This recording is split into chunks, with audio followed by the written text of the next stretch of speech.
Ta-da! I'm here.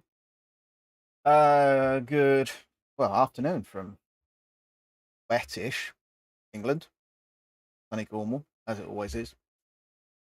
How are we? How are people? Hope everyone's having a fun and entertaining day. You join me, as ever, live from the loft, carrying on with transitioning stuff up to here, tidying stuff up, and generally messing around with whatever is new in. And also having a look at what other exciting things have gone on this week that are worth mentioning in the grand scheme of things. So, bit of a hit and miss one this today, purely and simply because there is all sorts to do up here. I'm making a mess, I'm cleaning a mess, and we'll see where we end up. And I'm also trying to work out why my stream deck is misbehaving at the same time. Hey ho. Right. Onwards and upwards. That's that one correctly put.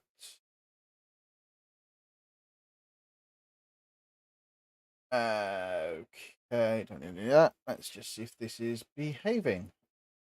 Put that down. Hopefully this should.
let's look back over here.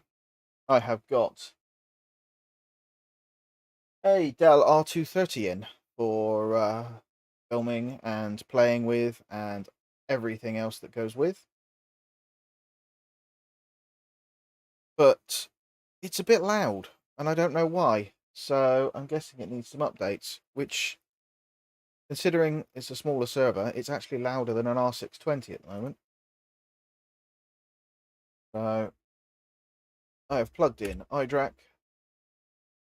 And let's go and get some updates done so I can get this thing quiet, hopefully. Cancel that, don't want to that. Switch over to that. There we go.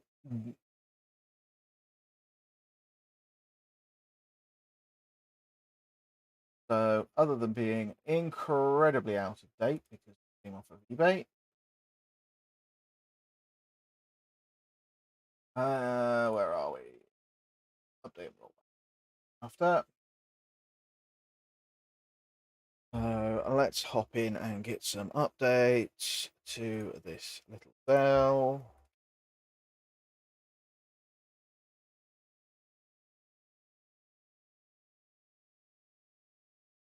It's an R230.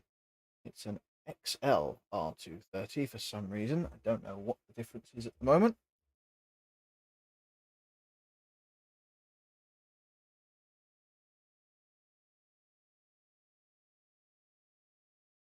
And we need you.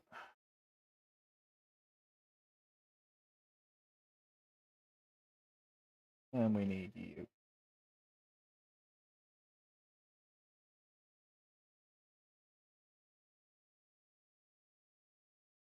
Get that downloaded a minute.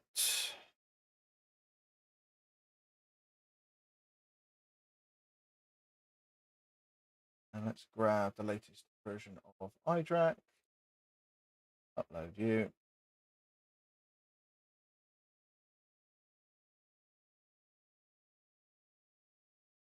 And we'll see if that gets us any better offerings. Shut this thing a bit because it's loud, which is odd for a little Dell.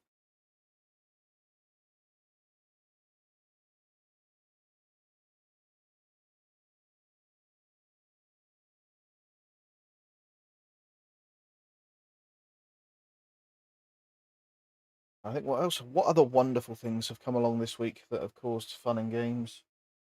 For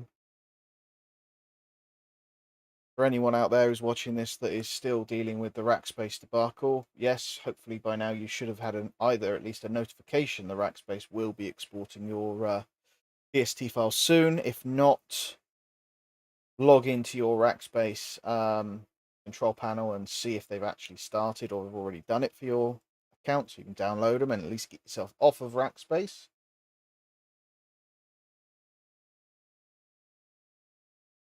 Not much else really going on in everything. It's been just one of those crazy weeks of busyness for me.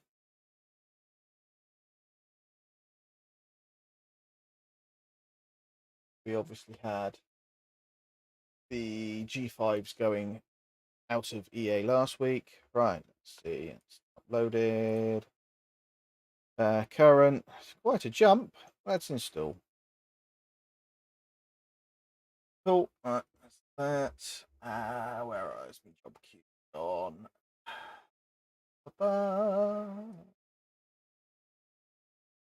Is hopefully what we should get is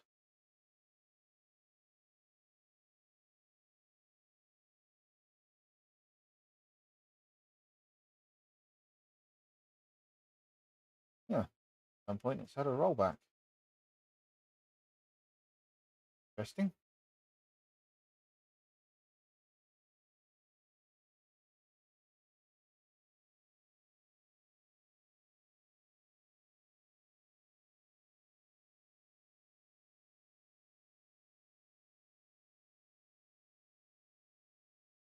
We'll get that updating itself.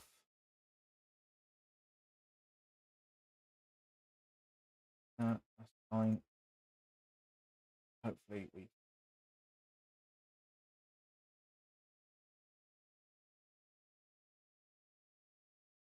Oh, calm it down. Right, I need to walk over here and exit out of the license.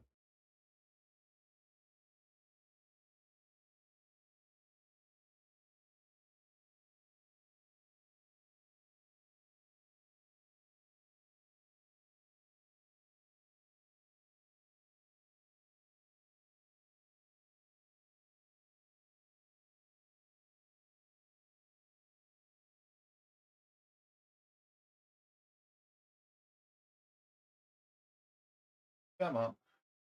Back up again.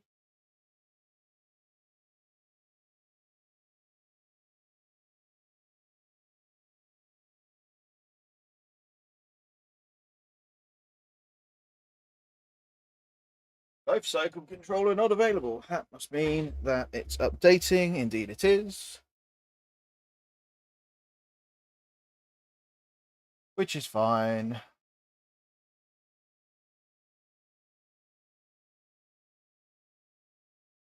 We'll get this up to date, get the BIOS up to date, and hopefully,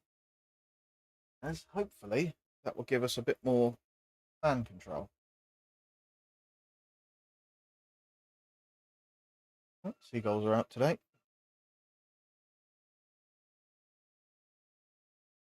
Oh, we had a failed. Unable to verify. Oh, that means we've got jump versions. Okay, so let's find an older version.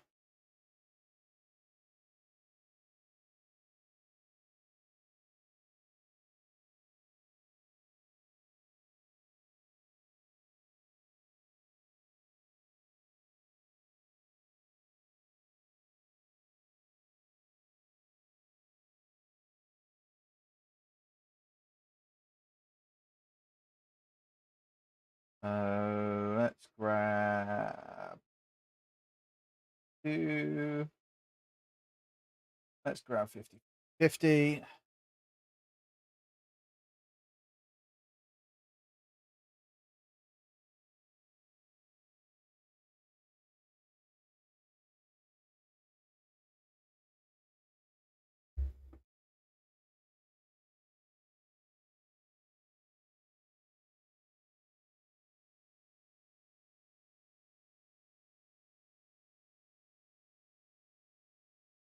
That will be because the certificate is too new for the current version, I expect.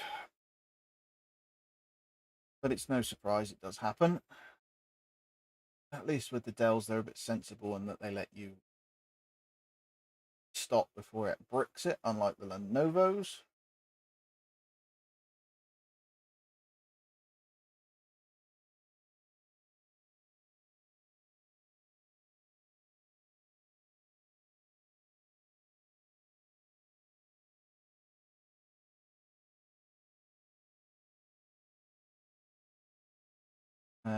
What's there? Is that the microcode update? Yeah, it's not stuff.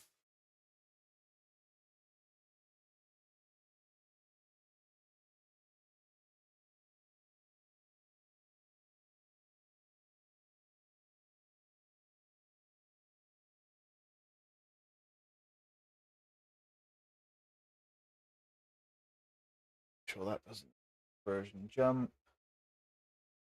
View important information. Cannot update the past 1.4 or earlier versions of the following Pro year V6 Core i3. Probably got one of them lying around actually.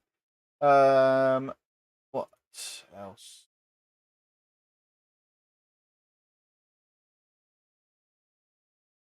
These just CV fixes.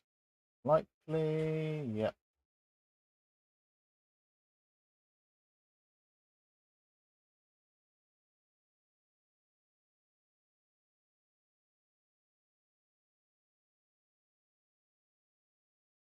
Yeah, pretty much.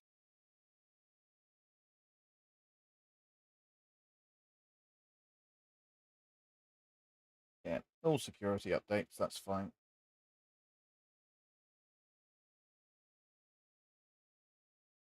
Right, let's see if this one is going to play ball. Afternoon, Rich. How are you?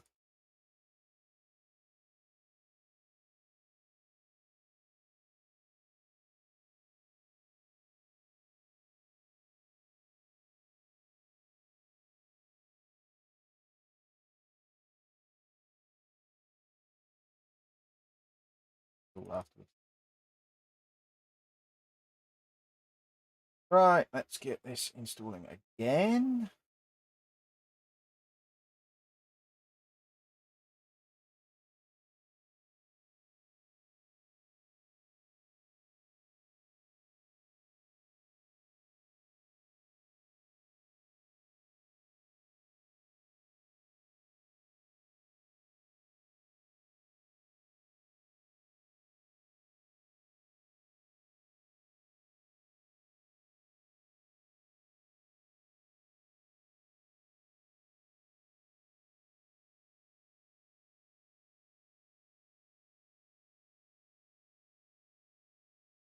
Let that whirly whirl. Come on.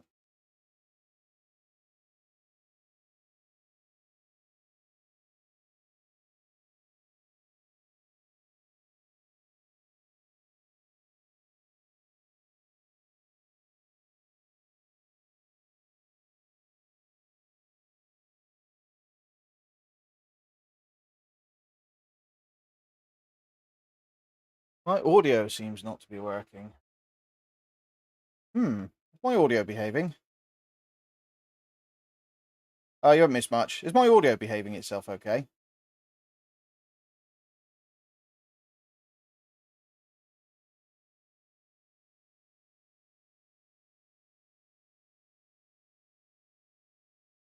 Just checking through everything else. That's all right.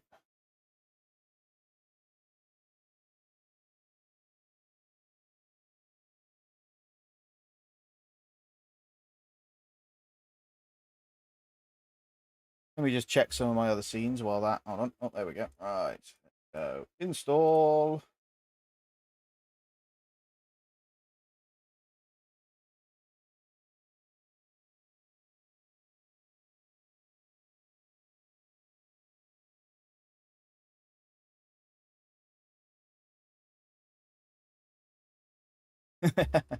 Unfortunately, I can't. What I need to do is go into fine. Let's just see if I need to probably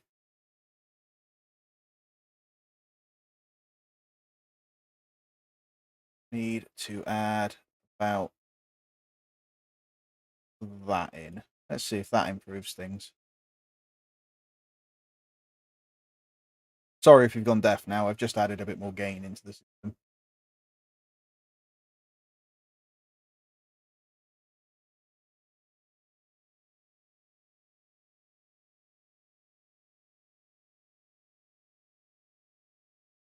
It's difficult up here because there's so much fan noise going on from other servers that I have to have things in a weird config.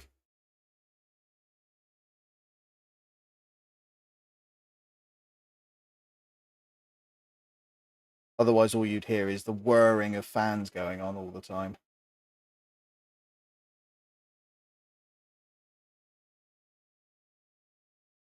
Let me just flick over to that. That should be fine.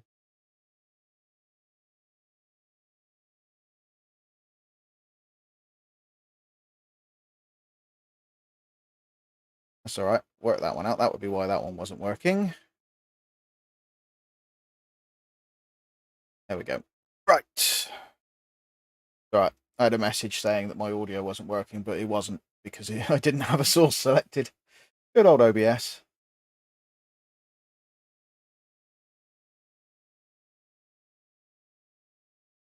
To go back to the start, you haven't missed much so far, Rich. It was mostly me waffling on a little bit.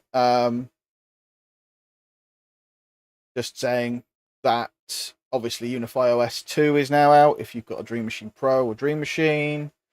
Ubiquity are making changes to how networking is working in the current EA versions, which will probably please Jason if he appears. Not that he likes Unify at all, but hey ho.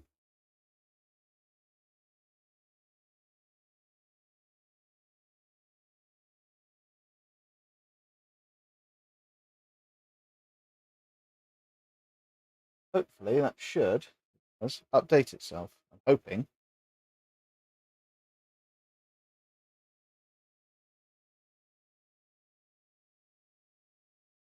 get anything? Yeah.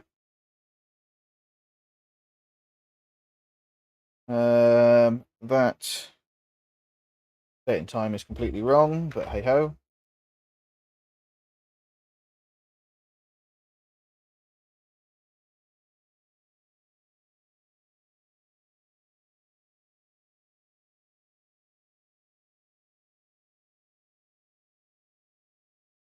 All I want is for this to give me the power options that shuts this thing up a bit.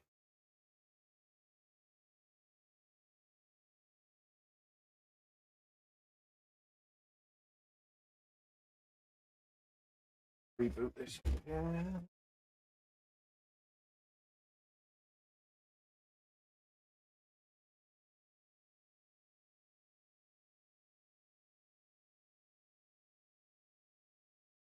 See if that kicks it off.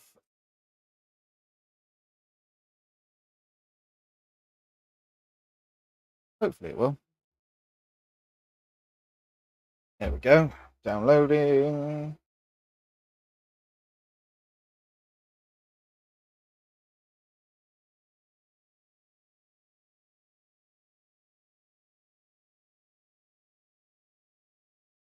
I don't know if it's buzzing my phone so much.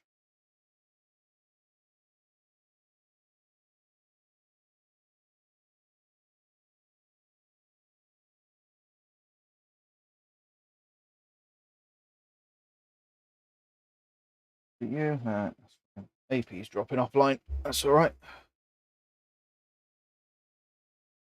Right, it's downloading. While that's doing that.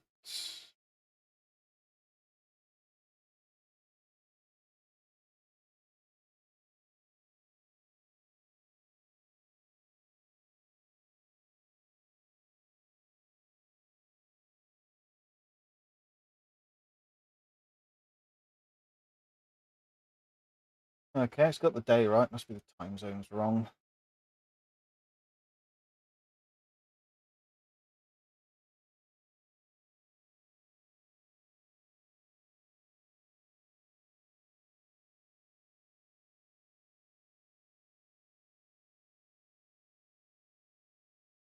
Wait for it to chirp itself up, because it will at some point. Still downloading.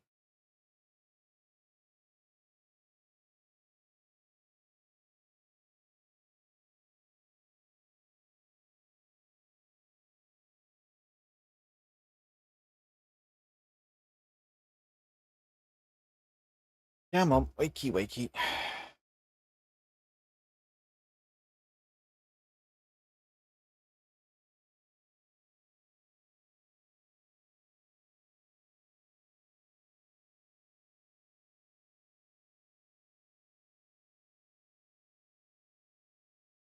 Hopefully, what should happen is it should download, and the server should go ballistic normally when it reboots the baseboard management. And if we're really lucky, it'll have a profile that drops the fan usage down a bit lower to match the bigger server underneath.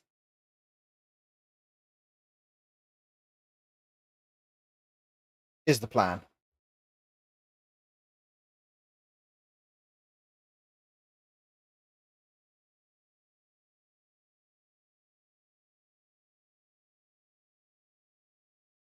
As well as that, it's been a case of going through and sorting out crap and throwing stuff away and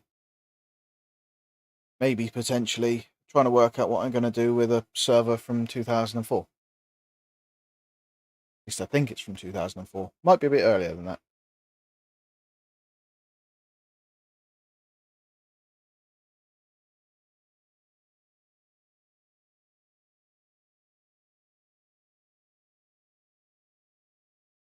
I mean, this is taking its time. I know these weren't the fastest, but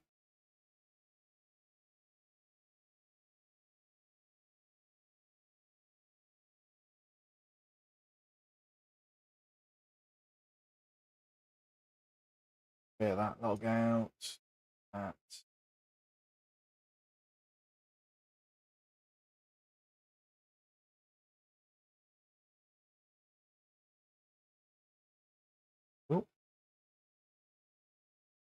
Potentially, we could be about to hear a server go ballistic. We'll see in a second.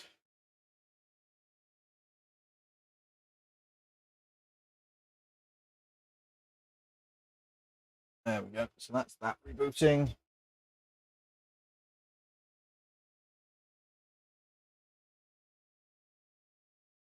And I'll wait while that's going on. I was just trying to think if there's anything else exciting and new that's gone on in the world of IT this week.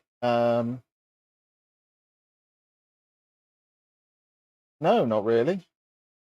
Been nothing new and talkable about from Ubiquity, so that's a bit boring. I'm trying to trace some Ingenious gear to have a play with that. I've got some Aruba kit actually on the way, so we've got some Aruba kit to test and play with. So I think that's just a switch and an AP, so I get to give a bit of an opinion on Aruba soon. There we go. So that will be interesting. And again, as soon as I can find a distributor in the EU that does Aruba kit, not Aruba, Ingenious kit, I can hopefully get hold of some of that. And then the next step is to get some Armada kit, and then we can compare Unify to Ingenious to Armada to Aruba to Meraki to Cisco Business, which isn't bad.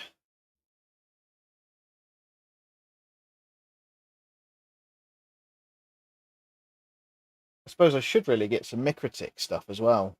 That would make the most sense. Complete the whole budget Wi-Fi contingency. I could get a board put up there and I could mount all the APs along it and just do some speed testing. Or I could just mount them, I suppose, along the top. That might be a better idea. Just get APs mounted along the ceiling. Irradiate myself.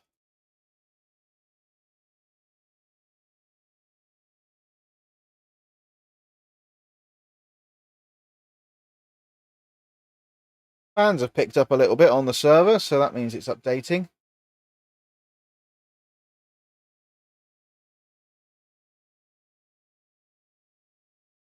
Afternoon, Jason. I'm wearing my t-shirt especially for you.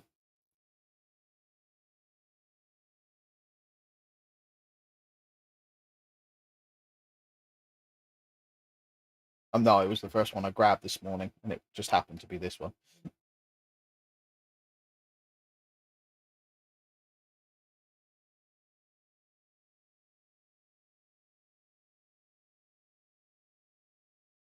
And yes, we're actually.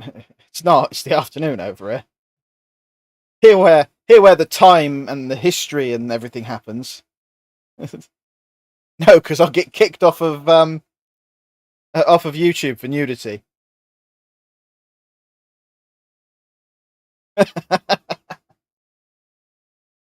I'll tell you what, actually, I do actually have another T-shirt that's sat there that I will wear next time, and it's got you'll like it just for silliness.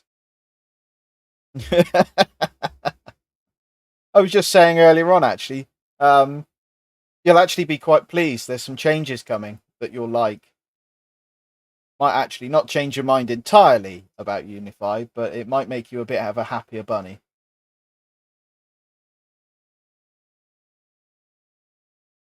Right, first update done. So we are now on 20, 50, 50, 50 from 22, 22, 22, 22.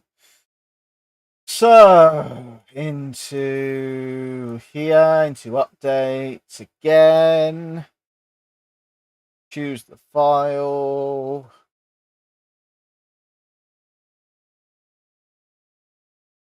Grab that one and update it to the latest.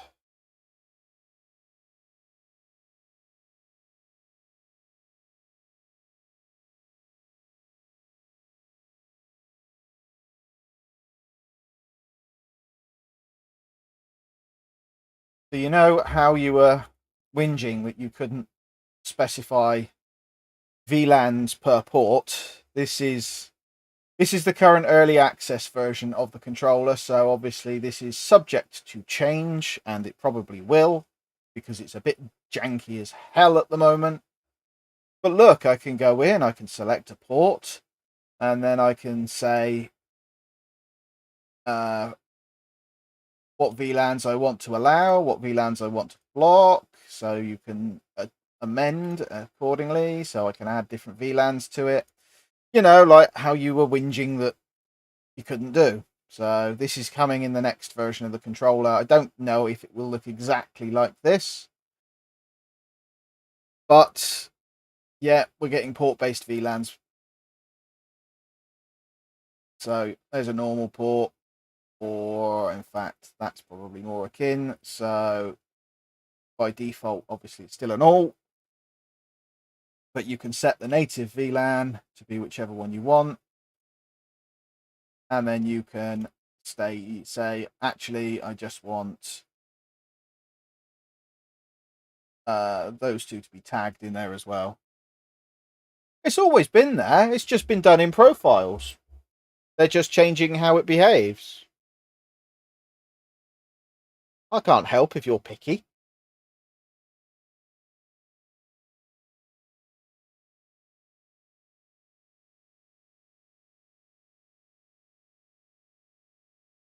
But anyway, that'll be in the next version of the controller. I mean, we still don't know exactly what the dream wall is related to. Ooh, Bing. When was that? Oh, 5 months ago. Yeah, someone.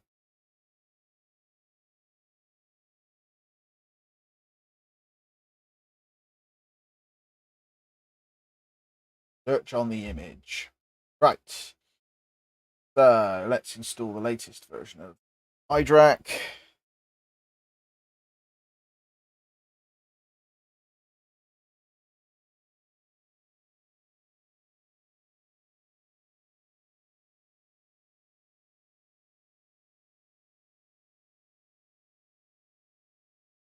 We'll get that installing.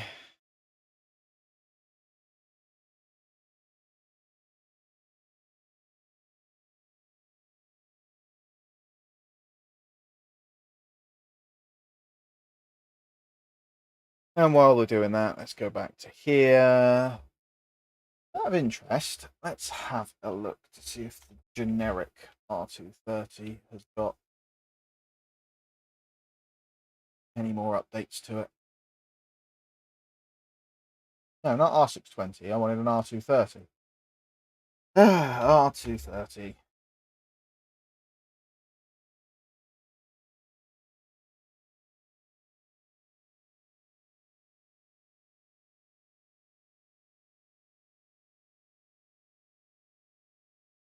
I wish. Well, no, I have got a 730. There's a 730 behind me. Am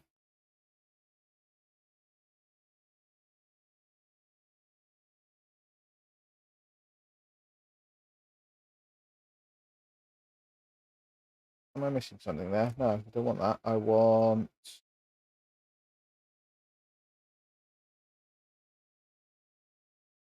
Support downloads and drives. Try refreshing that page.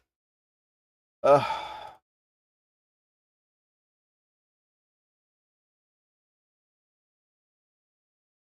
one. Thank you. Powerful and efficient one-socket server. Yes, they are. Now, what's weird?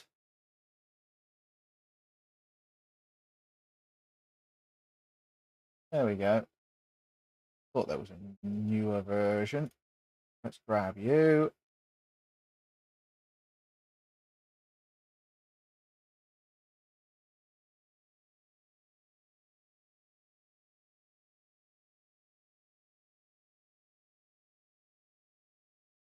And yeah, there's even a newer version of iDRAC. Grab that as well.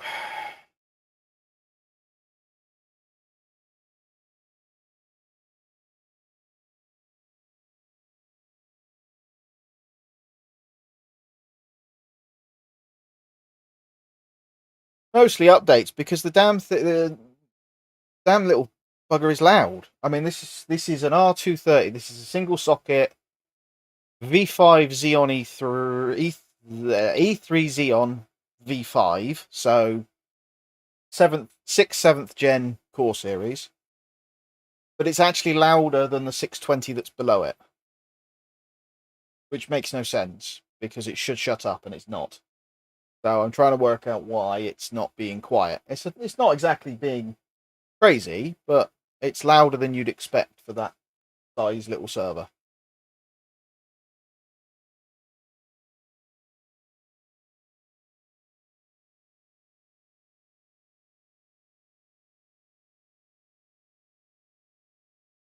So I'm just wondering if there is an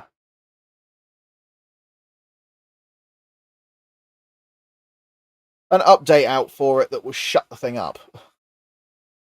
No, because if the case switch is triggered, it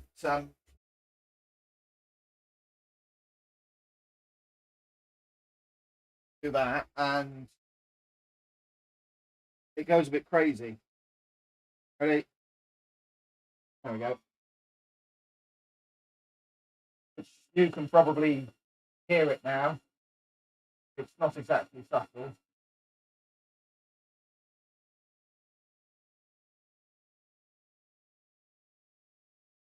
And it becomes a loud little bugger.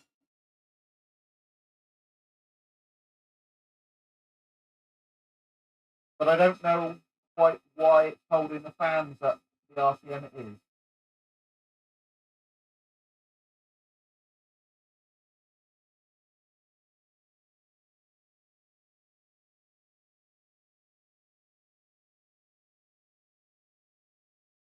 But anyway, I'll put the lid back on and shut it up again. And it will quieten itself down. Well, the power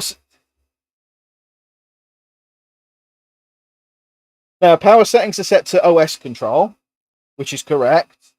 Which it's going to be a bit louder at the moment. I'm going to get it up to date and I'll boot it into Windows and hopefully that will calm it down. I need to go back in over here. I turned on secure boot and the booting process.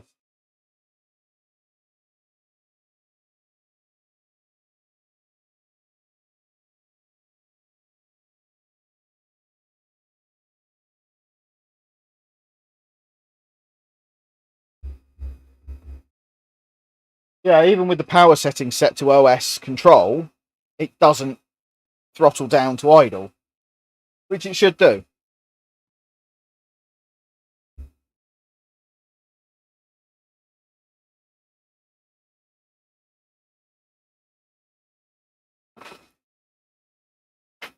The other thing,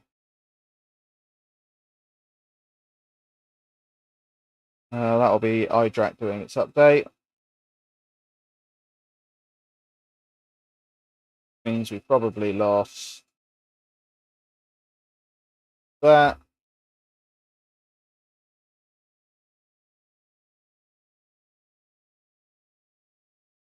Yeah.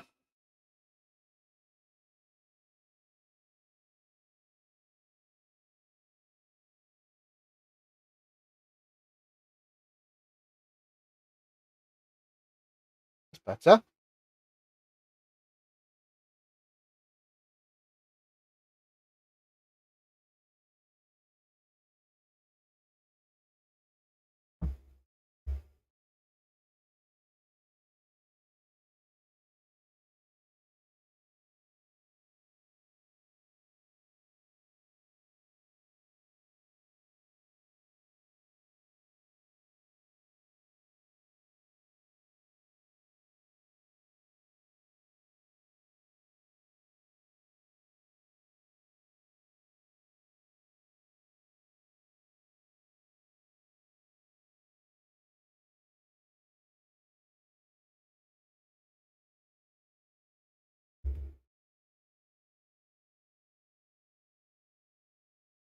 Already infinitely quieter.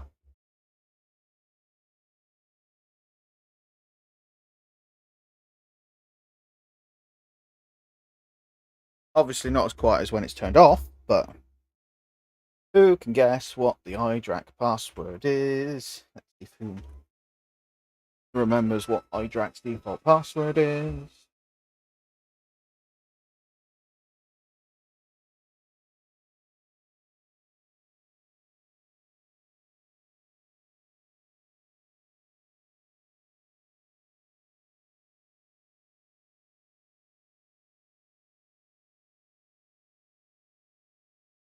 And we'll get this finally fully up to date. Yep, them's the ones. Although they've changed it, obviously in this version it prompts you to change. Last time I did an Pt9 setup, it made you change. In fact, I don't even think it comes with Calvin anymore. Yeah. That's a nice nod, though, isn't it?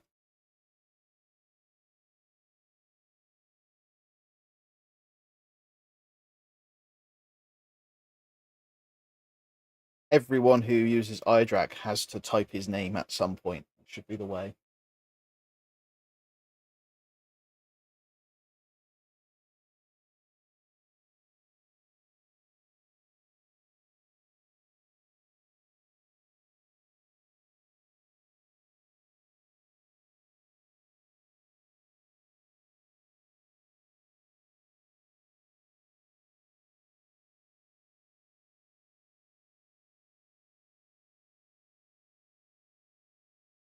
Oh, bit sluggish. But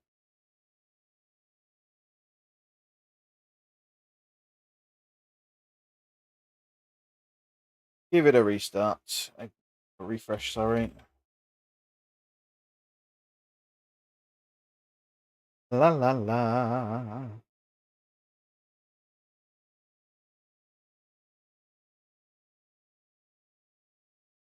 No, Keeper, I don't need you to save that. Right, getting there. Nearly all up to date.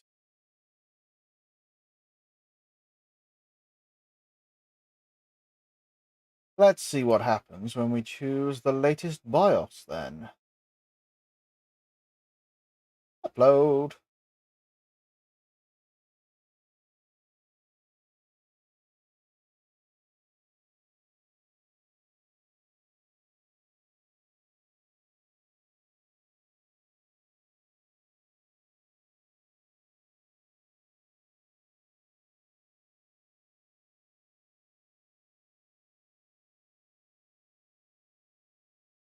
What's it, Winginets?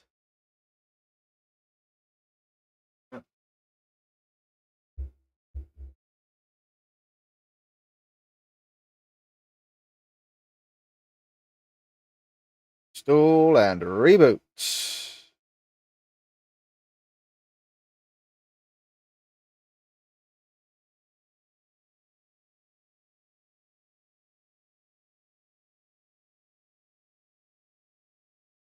Get this one done, then we'll get the last iDrak one done, and then hopefully we'll have a nice, happy, low-powered system.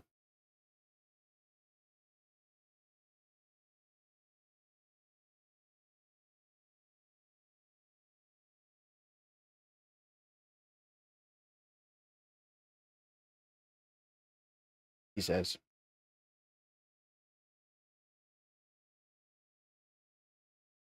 Yeah, rebooting.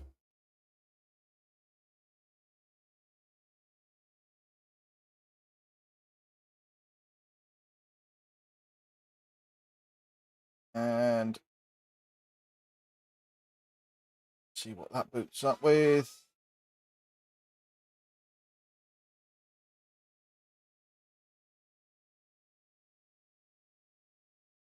Reboot complete.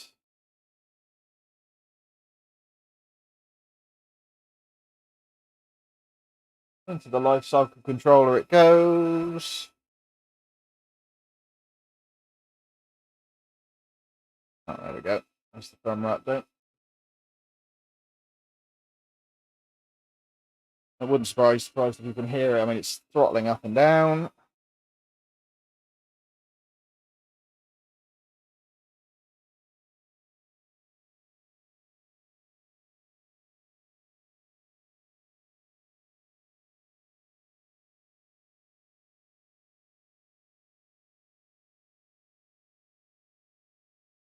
one of the interesting things I've always found odd whenever I've basically grabbed a server off of eBay is they always come so out of date. I mean, not just slightly out of date, it's as if they've never been updated in their entire life. And you do sort of query who is running servers in environments that are that out of date. I mean, it's like the iDRAC was the original iDRAC when this was new back in 2017, 2016. So in its entire production life, it never got updated, which is kind of a big no-no if you're any way into IT security at all. Leaving baseboard management controllers that out of date, especially if they're plugged in.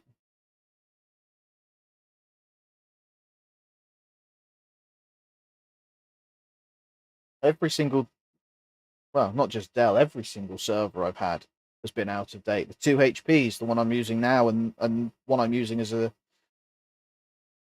host is just, it was ridiculous. I mean,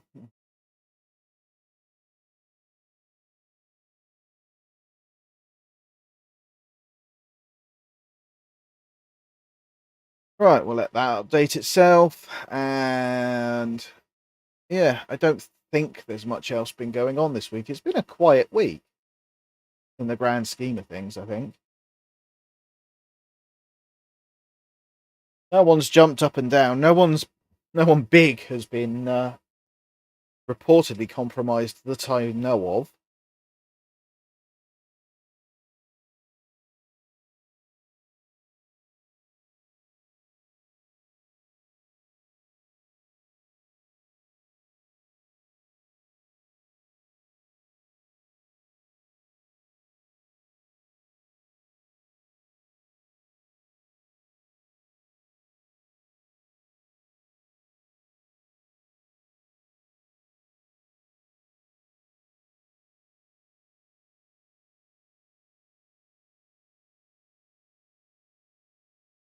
Annoyingly, according to its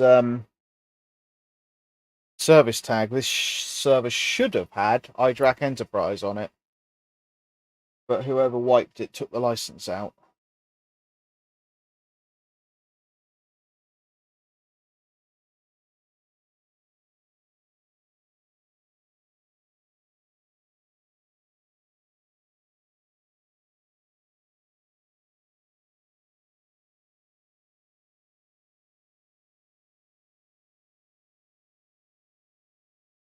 Either that or it's had a board replacement is the other possibility. They didn't move the license over, but that's a shame.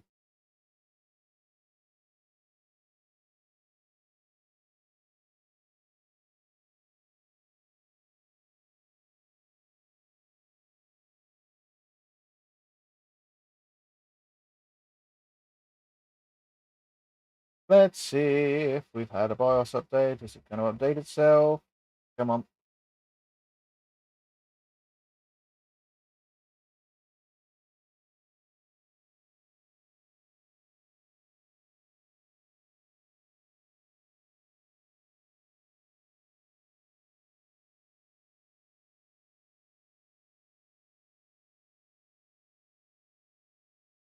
How are we getting on?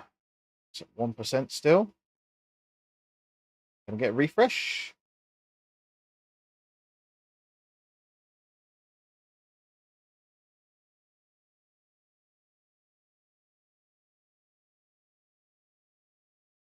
It's annoying, but I mean, you can understand to a certain degree. But then it's silly things. It's like like any of the servers. It's a server operating hardware, therefore they're going to try and license it in some way. And yeah, in here, it's obviously you'd stick the license. I mean, I can stick a 30-day trial on if I ever need any of the features, but what I intend to use this unit for, I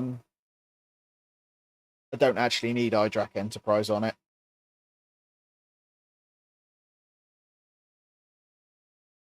What I will need to do is come up with a way of automating speed testing on a couple of machines through one gateway at one time. That's the plan.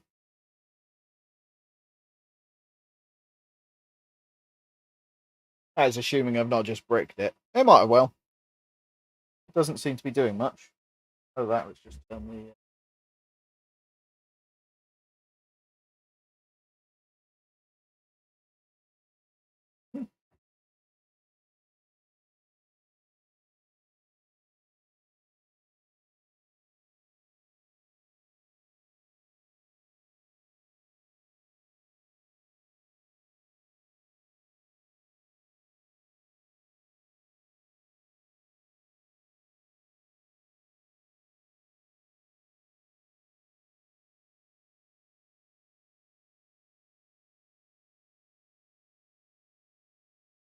Definitely taking longer. Well, obviously a 230 isn't actually really much different from a 450, like from an XG 450. Why I have XG 450s.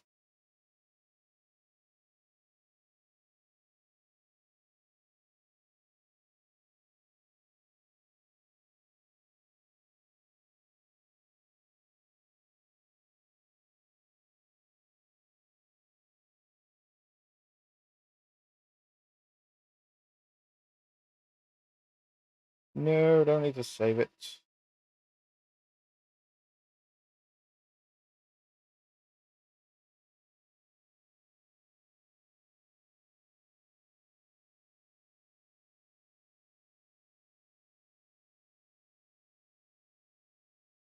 Oh, that's an interesting BIOS update.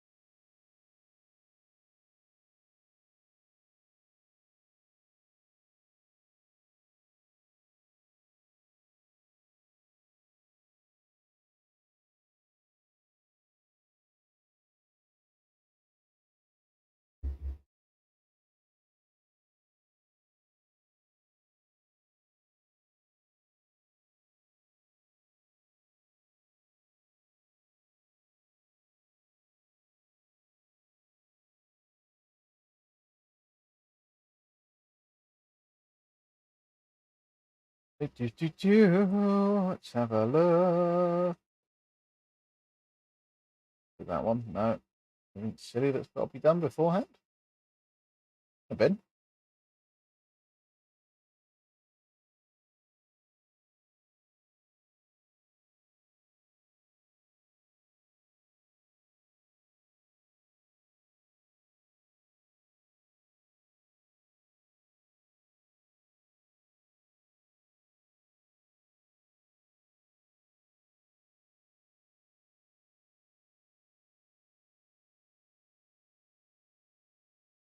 Da-da-da-da.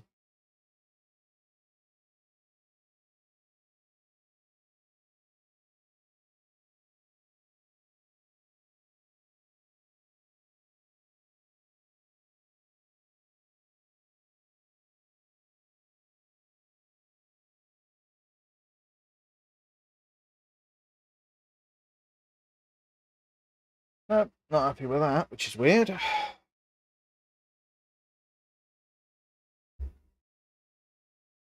Go with a full power option.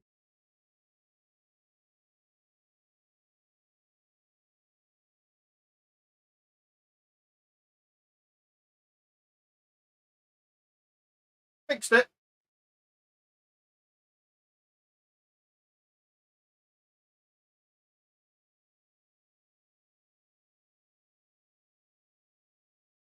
Oh, I love BIOS updates where they make you pull the power at the end just to scare you.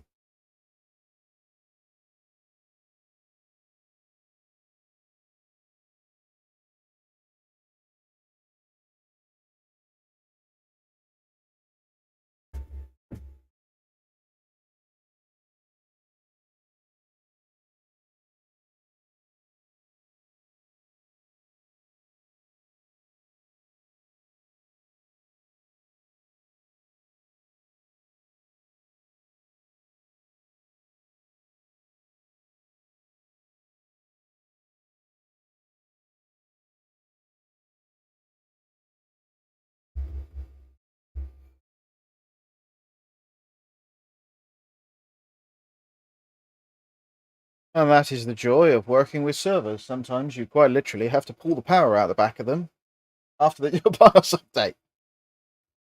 Hey ho.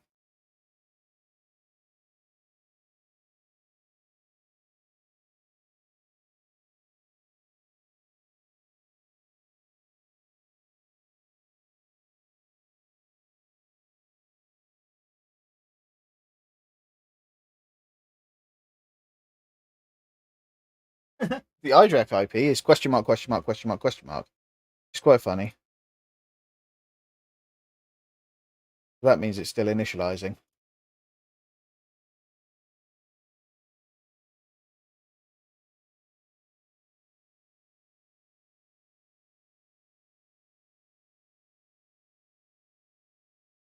Let's see how much power it's using.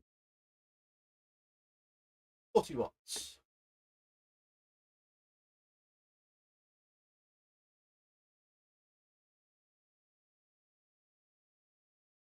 Still booting.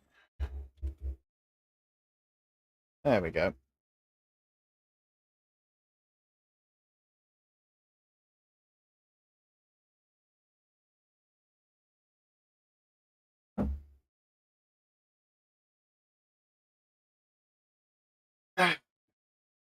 See, I mean, the difference between a R230 and an XG450 isn't massive. I mean, technically at the moment, I could turn the three of these that I've got into a cluster. Plenty of networking options. They've got two hard disk bays inside them. So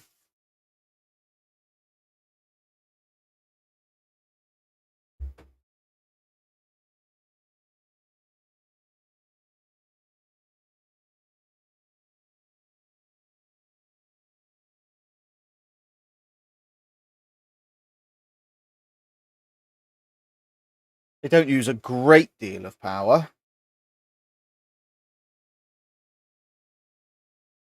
I mean, they're only using one that boots is using about 30 watts. I think I've got a 136 due in soon. An XGS actually. Um,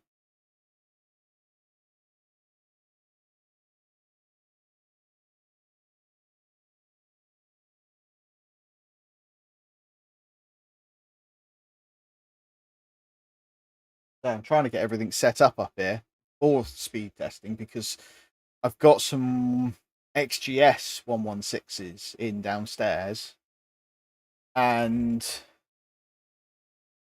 they are not bad little chassis. I'd be interested to know what their peak throughput is. Obviously, it's going to be.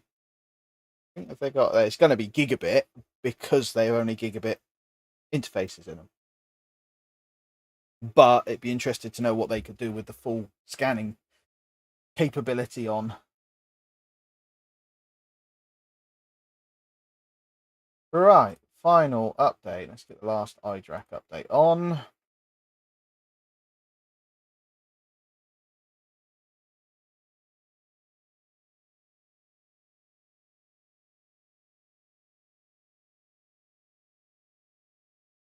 You, all the 83s.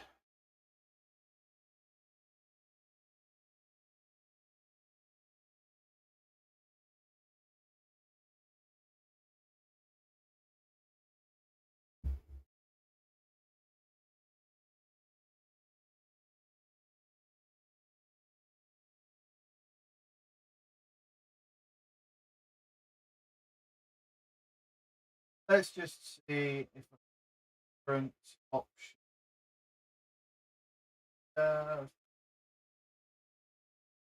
This one.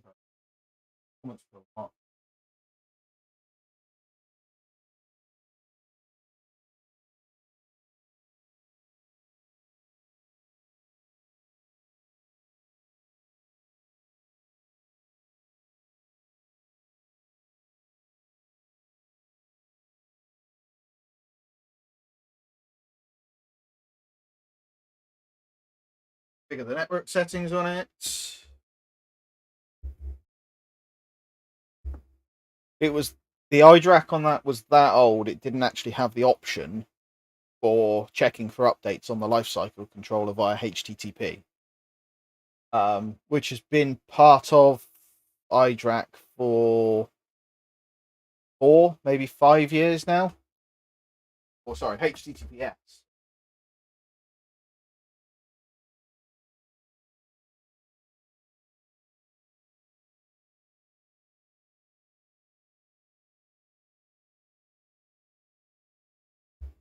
So again, it's like, however, was it allowed to get that out of date?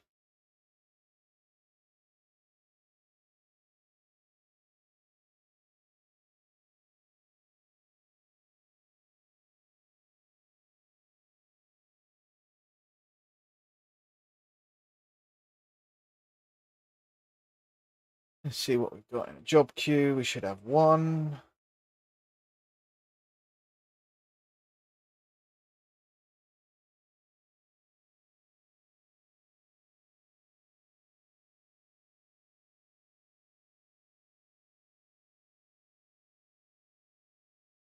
Oh,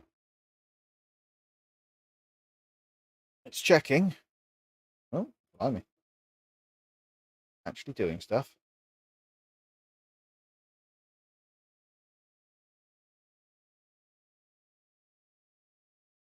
We shall just make sure that it behaves itself accordingly. Which it does seem to be doing, but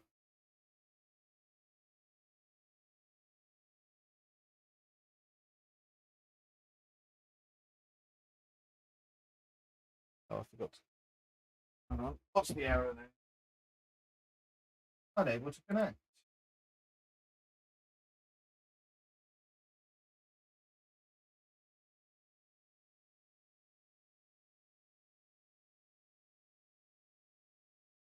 Fine, let's exit and I'll reboot. I'll do this again. Browse for the file, grab the latest one, upload.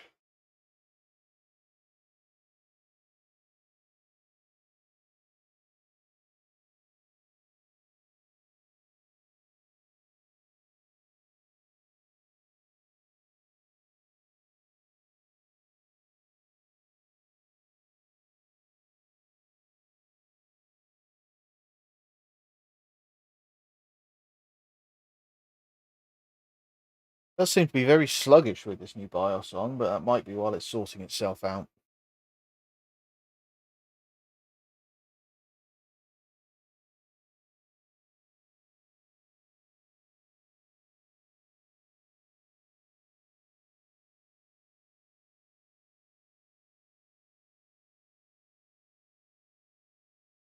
You'll get there, don't worry.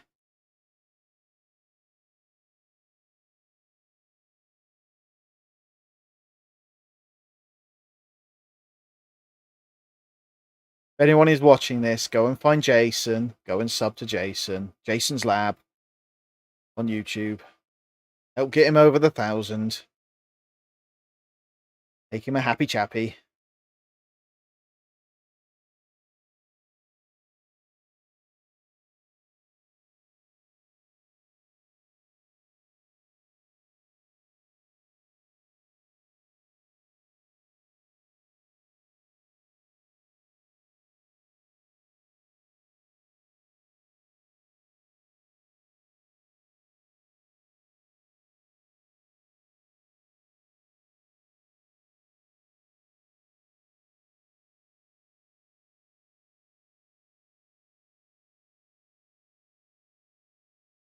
Yeah, mine's the same. I am literally 20 hours off of the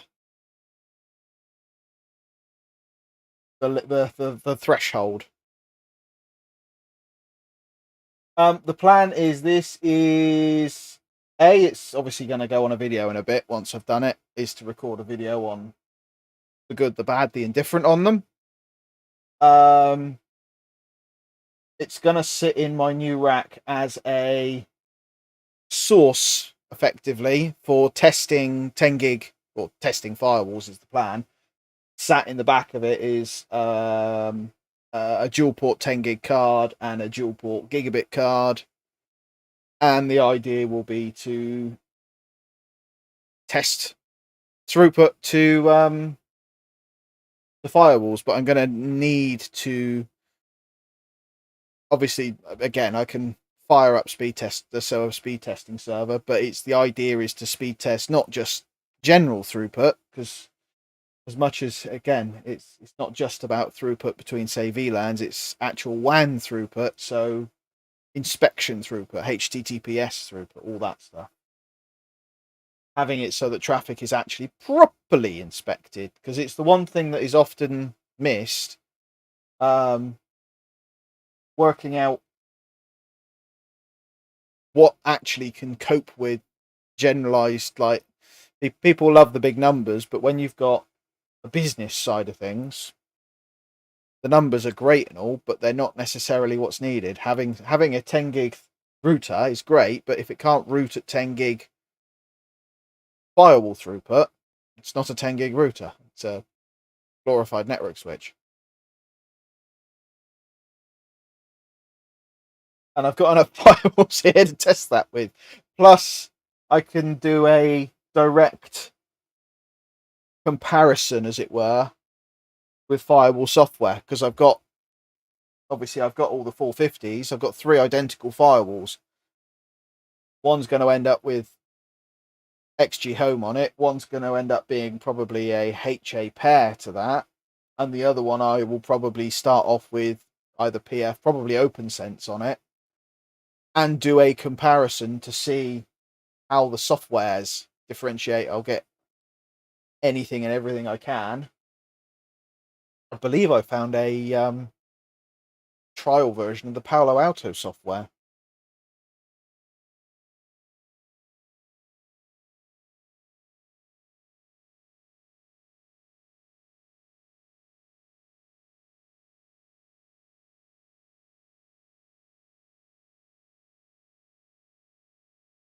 As I said to you the other day as well, we are now Ingenious partners, but finding a distributor in Europe at the moment that sells Ingenious stuff, or in the UK that sells Ingenious hardware, seems to be difficult. None of our main distributors, and we deal with the big disties in the UK, stock anything Ingenious. It's difficult, as I say. I mean, TP-Link, yeah, I can get hold of via distribution. Cisco, yeah. I've got some Aruba kit coming.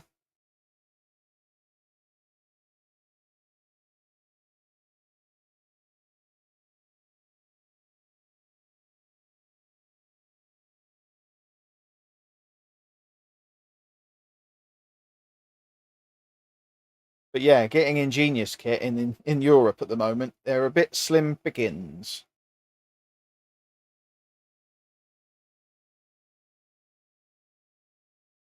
Yeah, I mean, it's like their NFR kit looks interesting, or kits look interesting, but can't ask for any of it because I can't even find a distributor to send me it. So unfortunately, they need to start supplying some of the main distributors.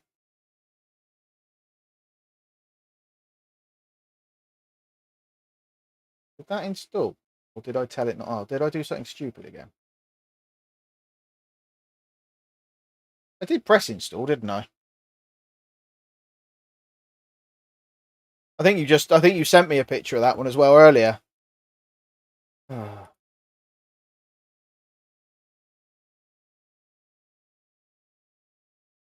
think I forgot to press the install button, being the moron that I am.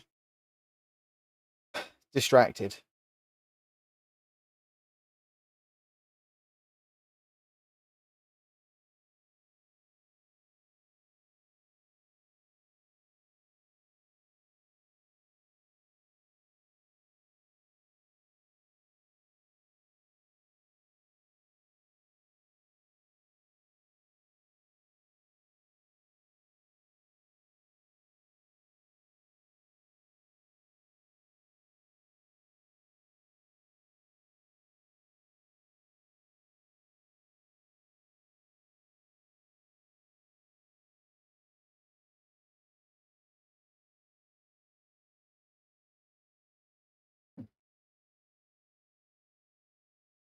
Or is it doing it?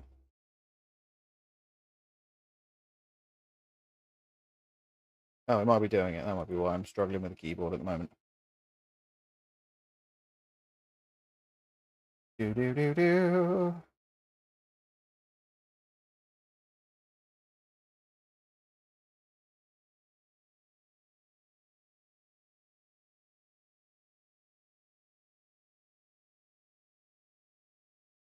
"17 AP22s and 7 1930 24." Not bad. I'll hop into Discord in a minute just because otherwise it'll pop up on here. And let me hold on. Let me switch back to that a second.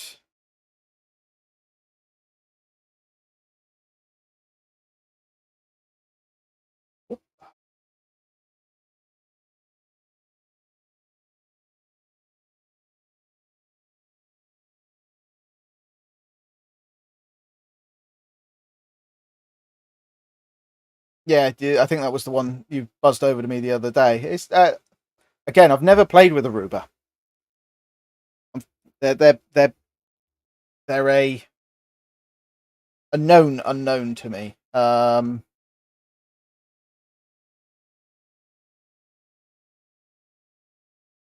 it'd be good to get hold of. I think it's just a little switch, and probably I think it's one of those APs that's coming my way.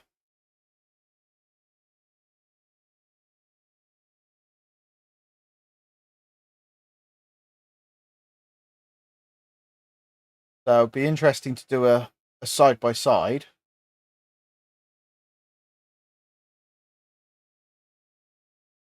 See, this is the thing. It's like, I mean, Netgear is lifetime warranty on the switches as well, but I haven't ever played with. I think it's Insight is their cloud management. Um,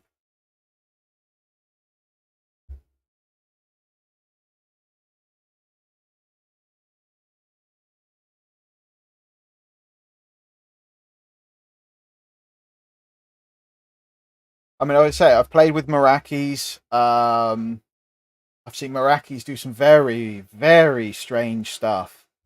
I got called into a job.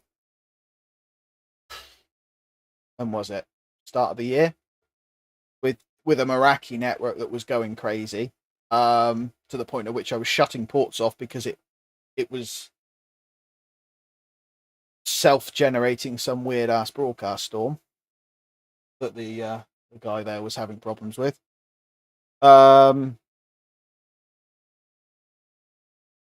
But the interesting, obviously, the Meraki stuff is life. It's not. Well, it's not. As long as you pay the license, um, it's warranted. Kind of like a Sophos kit, basically. Um, the question is, what happens when you don't pay your Aruba license? Does it become a brick?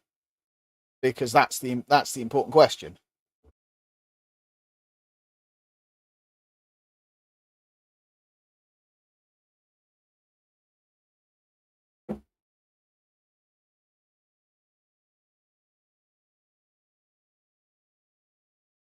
It's like,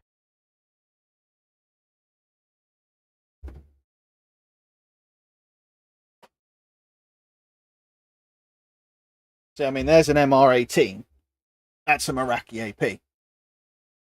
Um, I mean, that's an old. This is an old Meraki AP, but it's a brick. There's nothing you can do with it because it's got no license. So until such time as it's while you're paying for it, it's fine. But as soon as you stop paying for it, what do you do? I mean, you have to pay for something else, which is kind of the frustration with it all.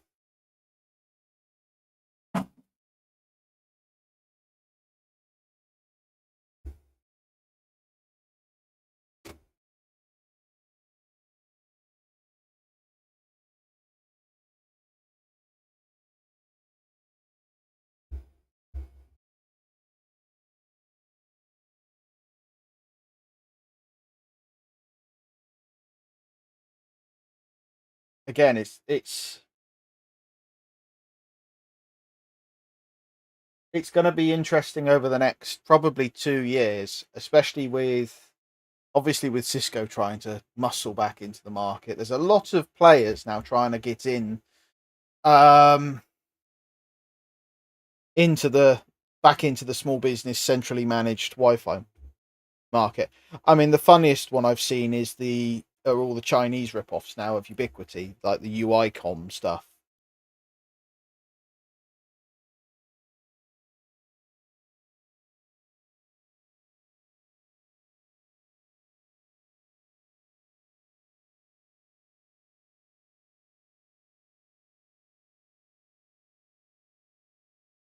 See what this thing does in a minute.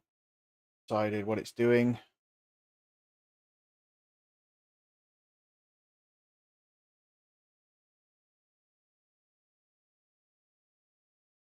And that was the funny one. I don't know if you actually saw that. That was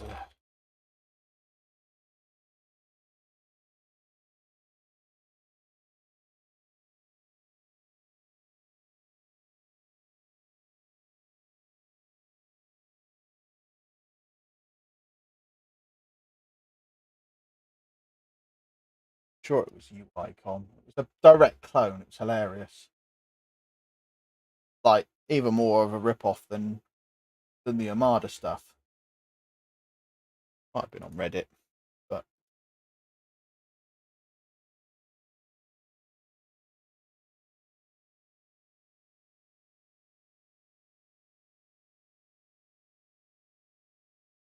see if I can find it quickly.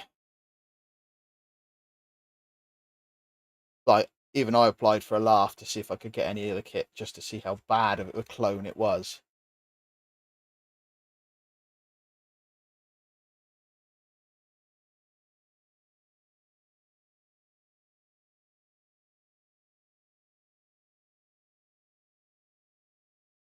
Oh, that's it. IPCom, not UICom.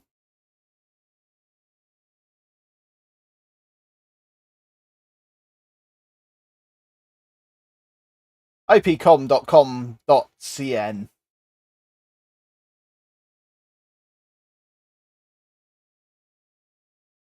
Master the speeding future. So yeah, here you go.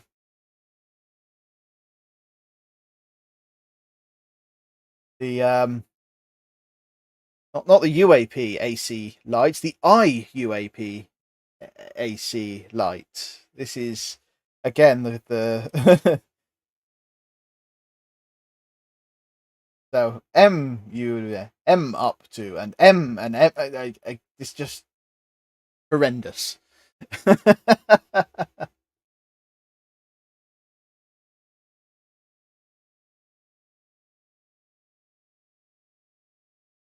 SDN Cloud, Profi Cloud, like you. I mean, the Armada stuff when it came out was a direct rip-off of Ubiquiti with a few things changed. This is Unify with nothing changed other than the name.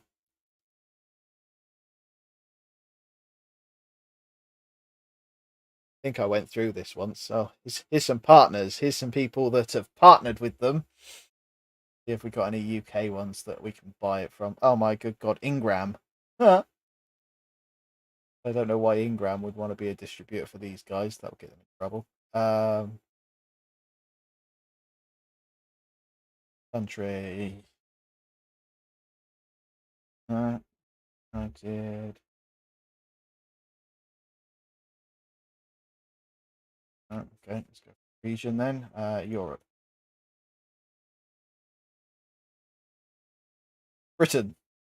Solwise. UK. No, none found. Okay, so let's have a look at. Let's have a laugh. Solwise.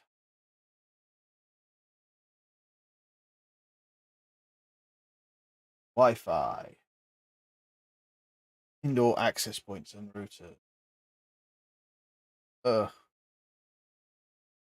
Yeah, I mean it says it all. Oh look, there's an ingenious. Um. Okay, I found a UK distributor, but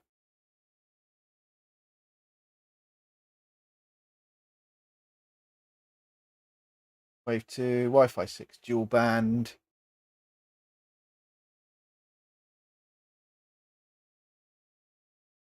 Wow.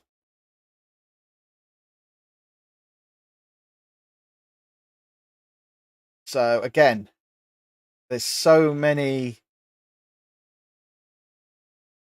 cheap alternatives now. Oh, this is a that I think they don't even think they list. No, they're not even listing IP.com on their thing, so they've obviously dropped them.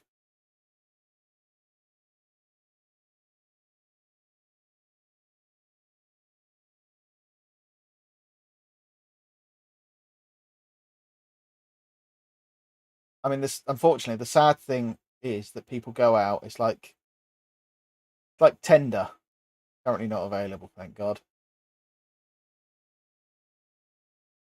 There's so many alternatives. Let's have a look at the if we can find pricing. So Fit 6 2x2. So that is effectively the equivalent to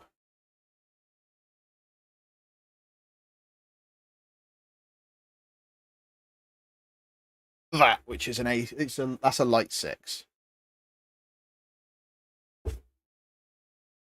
And that is more expensive.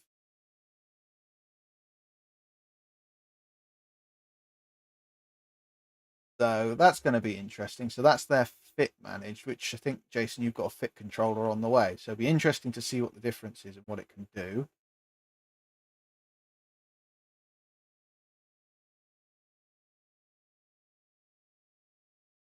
Anything else? Have we got any indoor access points, outdoor Patriot extenders? What the hell is that? Dear God.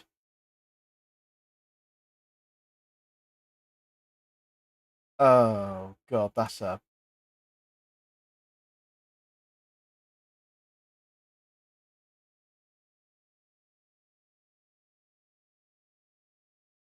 see. The problem is, this is one of the reasons why we stick with the kit that we do stick with. That looks like a re-stickered. I mean, it's not even a re-stickered Micritic kit. That's the cheap. I think it's Alpha thing. So, yeah.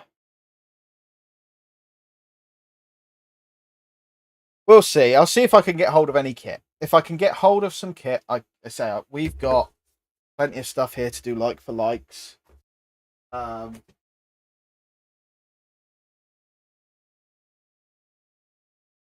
even got the Light Plus, which is the replacement for the Light. So again, it's not just there's not just one lot of kit I can test with. There's plenty of kit I can test with here.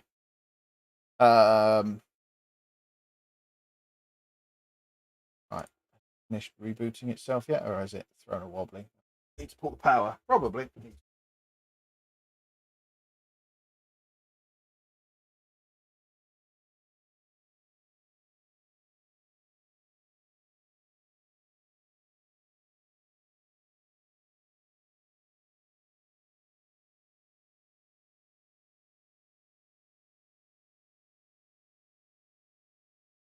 Right, let's see if that comes back to life.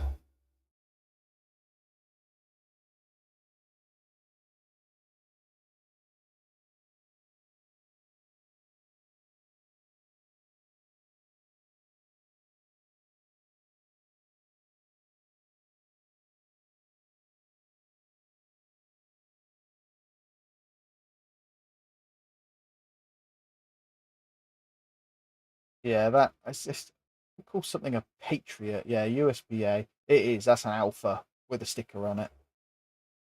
Unfortunately, this is the sort of kit that goes out, gets purchased, gets left somewhere to be out of date, and then before you know it, you've got a shockingly bad hole in your network. People don't realize, and it gets installed by professionals.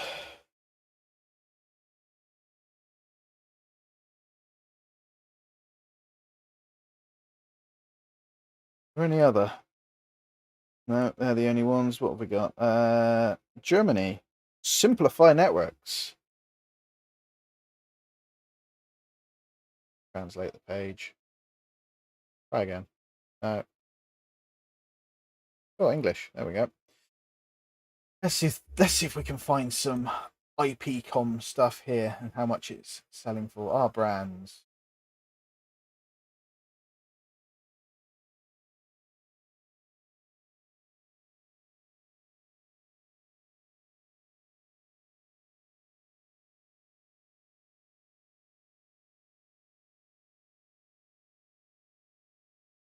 Logistics and distribution.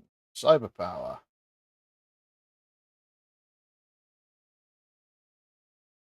Go. How? Too far. Gone too far. How? GH. IP fire. No, they seem to have vanished. I'm guessing they are. Guessing they've probably been sued into non-existence.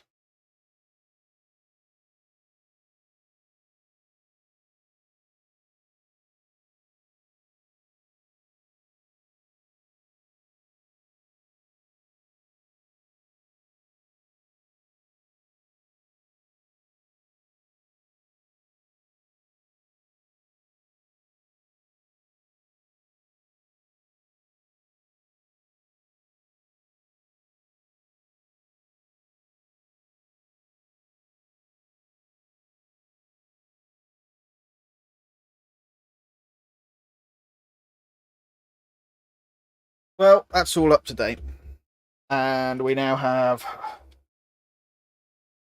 think, an up-to-date version of iDRAC. Let's find out.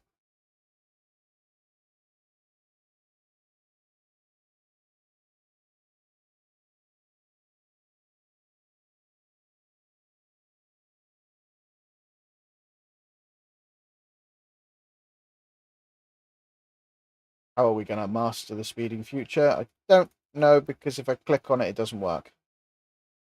Oh,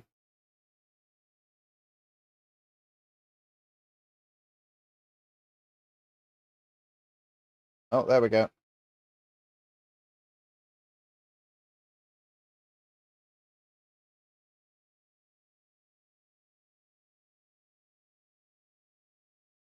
Wow, that's a Scrabble of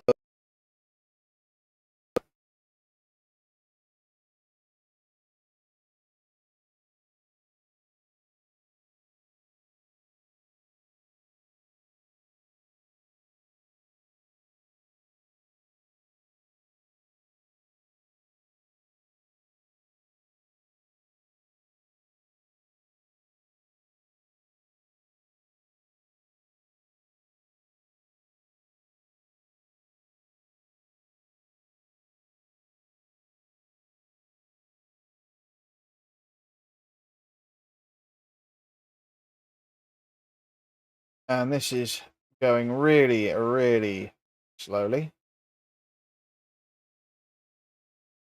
The point of saying must be up to something in the background. See what else this X5308F is.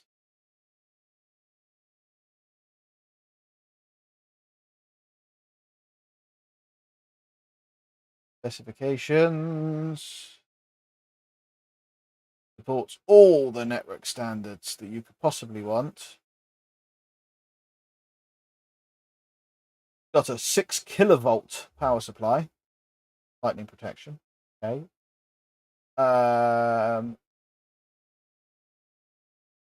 Packet switching buffer 12 megabit. We've got IP subnet VLANs, protocol VLANs, MAC-based VLANs, voice VLANs, QNOR 4K VLAN table. Does level 3 routing, does port aggregation.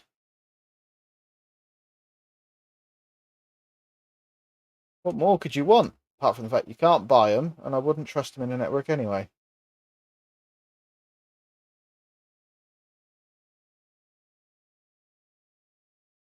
There we go.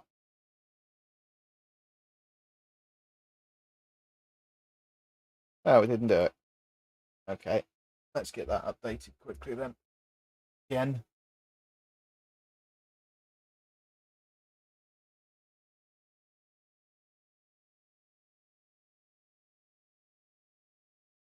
Browse.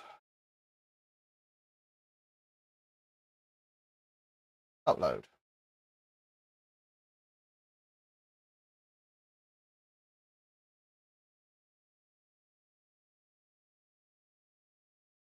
I mean, I wish I could say I had a lot of things on the way, but at the moment, I only have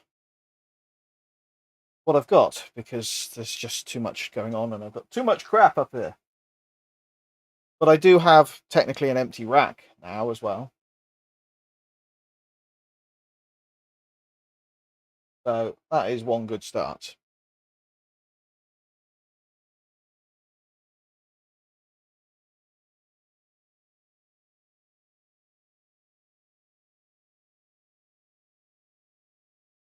The other question is I need to know what to do with a server from about 2003, 2004.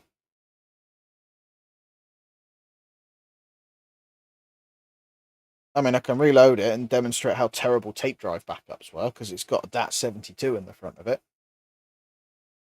Back when the world backed up to tape. Not fun.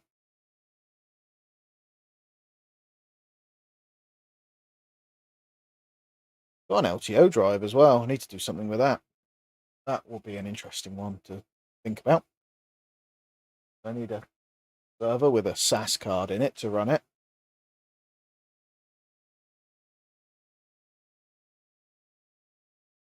Right, nearly up to date. Right, uploaded. Okay.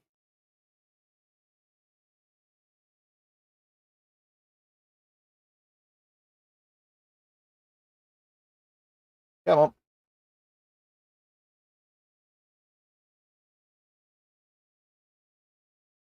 The other interesting aspect will be the yeah, I'll do a quick tear down on the XG450s. Because they're an interesting unit.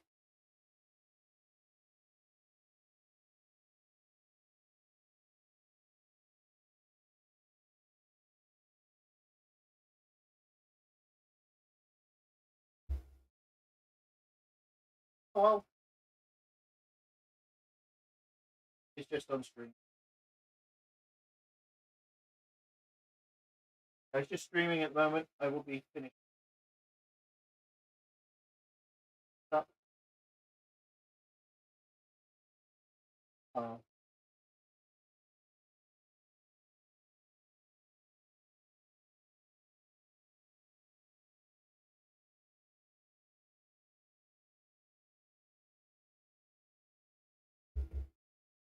Communication between layers or levels. Right. Let's try that again. Let's do the update. Go back to here. Job queue. We should see a job in the queue. Which we do.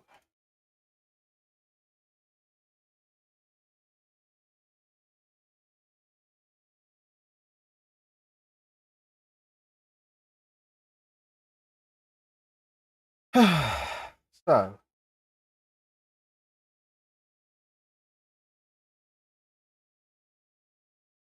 that's perusing itself away. Get rid of that. Let's get rid of that.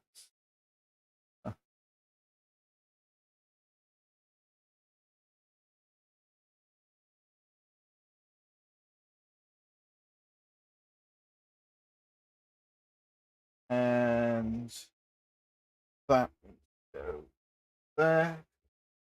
That.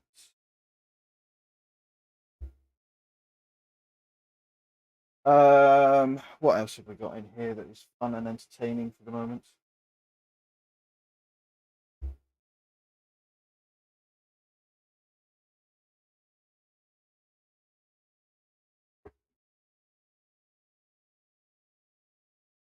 not a lot else, to be honest, at the moment. It's a bit bland here because until I get the Sophoses up and running, we can't play really with them because I don't want to break my pair. So I need another pair to hit arse around with to demonstrate stuff.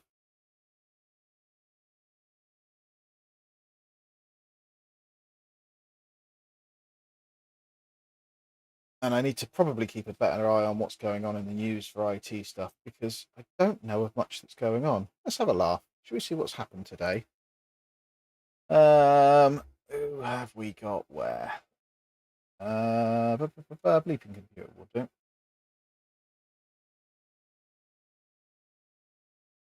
Oh look, another Fortinet hole.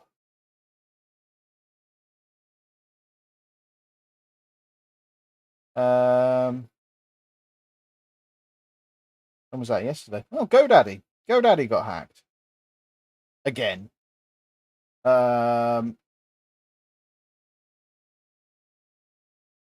Anything else?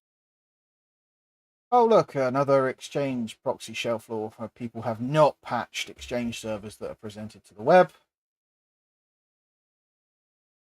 Data leaked by Scandinavian. More 0 days.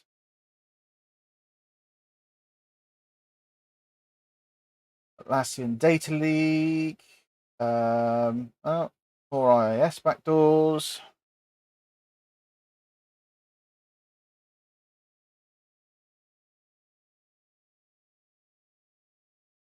What's the latest Fortinet screw up? Oh look, an RC. Remote code execution. Security updates for Fortinet and FortiWeb products. Network video game real time network. Yeah, it's fine. Yeah, that's actually interesting because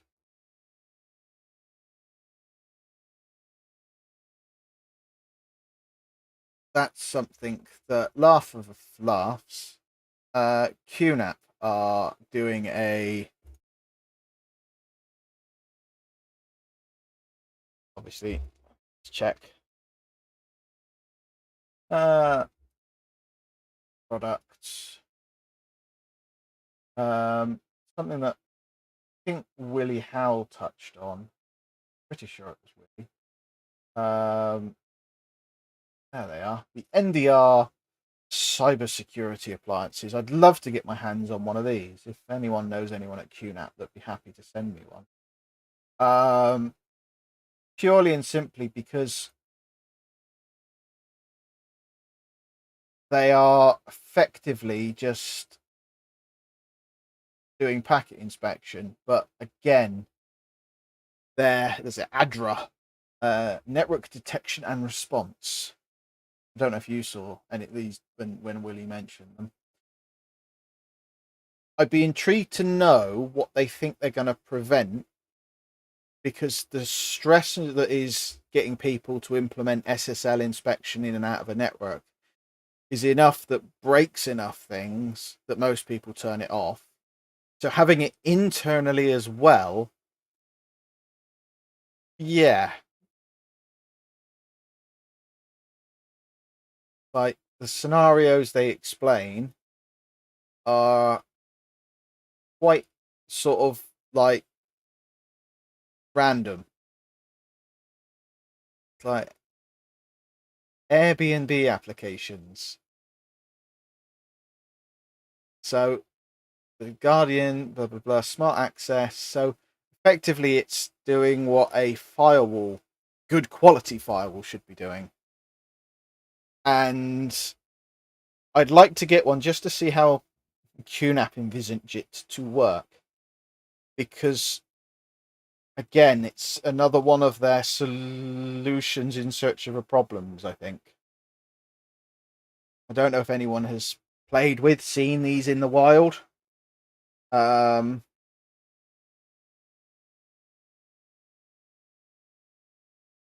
mean, they are a interesting idea, and I did raise this actually with QNAP the last time I saw them at a trade show, of quite what they thought the actual idea behind an all-in-one switch was. So yeah, that's something that I would be intrigued to get hold of. One of these. Yeah,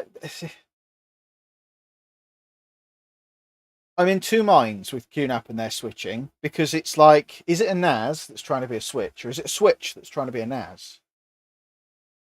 I mean, I'm not against this is the thing. As much as some people sit there and jump up and down about the security with QNAP, to be honest, so long as you're not exposing you should never be exposing your NASs to the internet anyway. That's just a common sense. So if you are, because you want to use something on a QNAP or a Synology or TrueNAS or quite what, you should have enough layers of protection in front of it to prevent that, and it should always be keeping itself up to date. So again, it's not anything we would ever do. We don't expose anything like that out to the internet.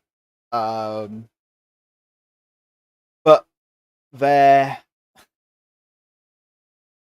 they're switching the they were trying to have a switch that not only was a switch, but it was also a VH. It was a hypervisor host. So I said to them, I said, so what happens when it fails?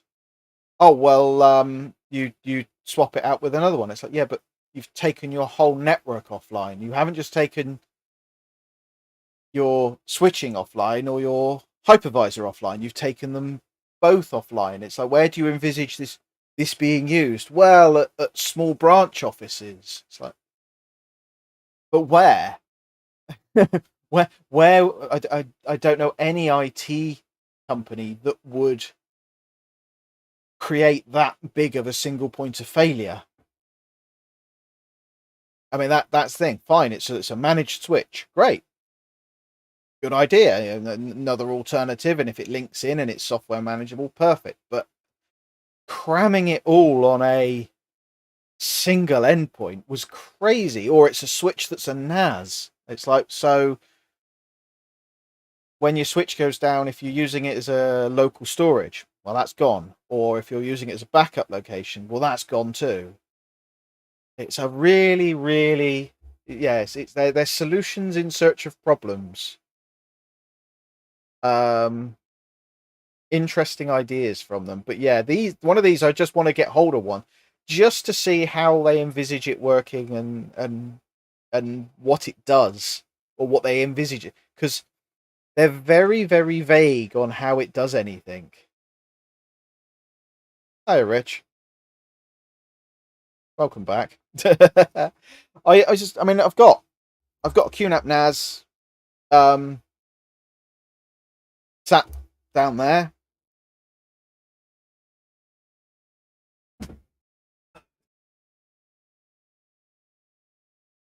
And I've got a 12 bay one here, which is going in the new rack.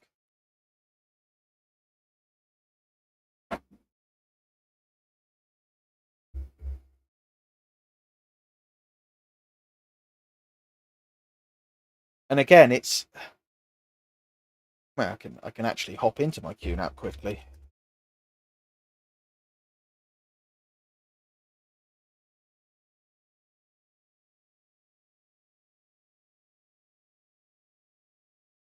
See, everyone should be following everybody so far.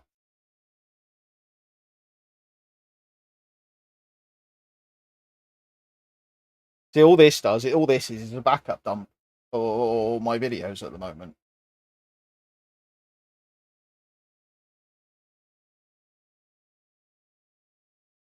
But the argument was always, oh, there's always problems with QNAPs. There's not. So long as, I mean, all of the QNAPs we set up, oh, must have done an update yesterday, probably did, are set to auto update themselves, because there should be no reason why they don't. To be honest, it's a NAS. The software is pretty standard on them. We don't do anything crazy with them. I don't use them as iSCSI targets. We don't use them as anything that is running live data on.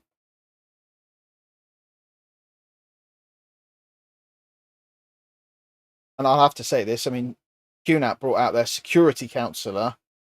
Synology have just done it. QNAP have had this thing out for months, and it just goes through and says, we recommend you do all things. I say, this one's not set up perfectly because it's just a dumping ground, and I use it to test stuff and nuke stuff and play around with stuff on.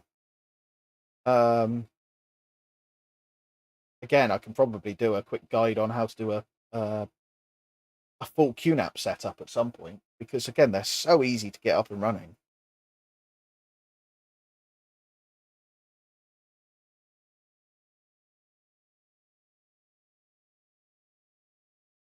Have a look. What's it going to whinge at me for? It'll probably be MFA on the account. HTTP port default value. Notifications disabled. Oh, need to check latest virus definitions. Yesterday's.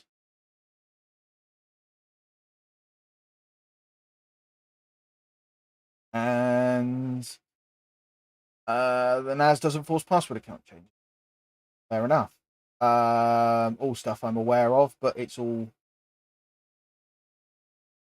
stuff that's very easily dealt with if I wanted to, but I don't need to because I'm not storing anything important on this NAS.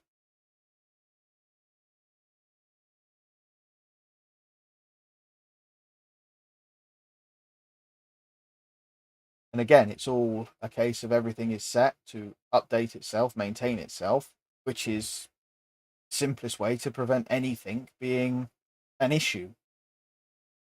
I even think the hard disks in here are absolutely donkey's years old because, again, what is it?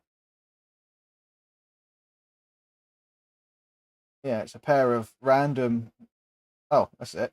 A pair of old Western Dig Blacks and some random Seagates. That's one of the Seagate models that wasn't really great at the time.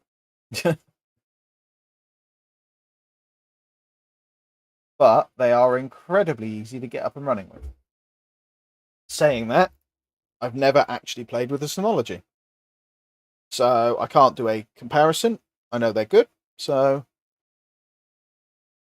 but for what we use, the QNAPs do the job just as well. How are we doing? We facing it. Oh.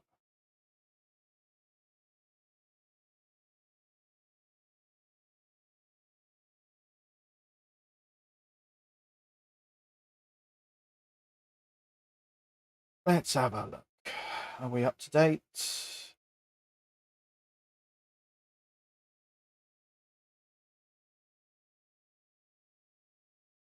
Yeah, we're up to date. That's better. Right.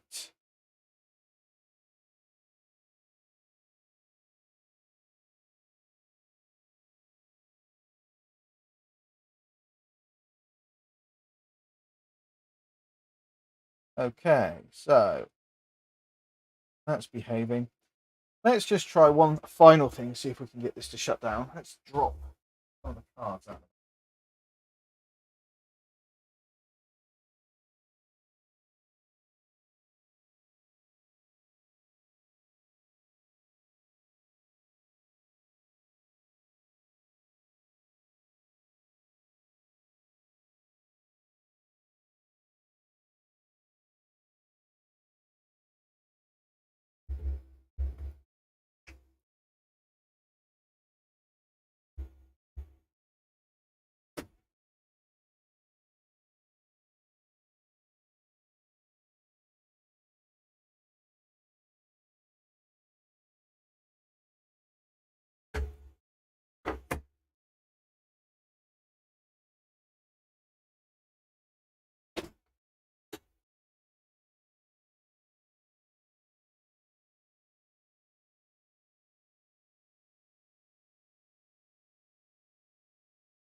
A HP Media Smart server.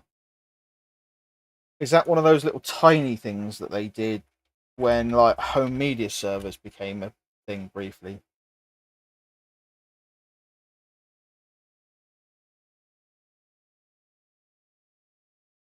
Yeah.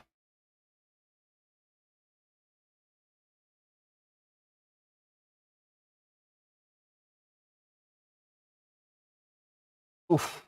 October 08. Oh god, that's the 2009, 20. Oof, blimey.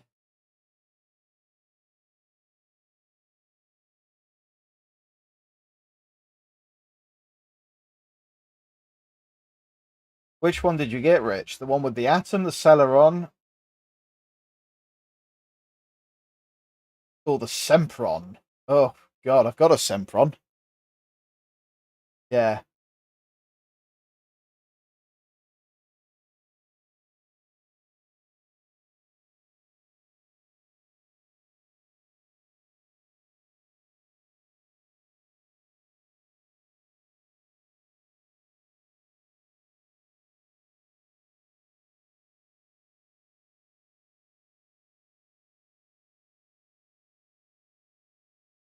Yeah. I remember the days of those. Um they were an interesting concept. That was the Windows Home server where you could stream stuff from it.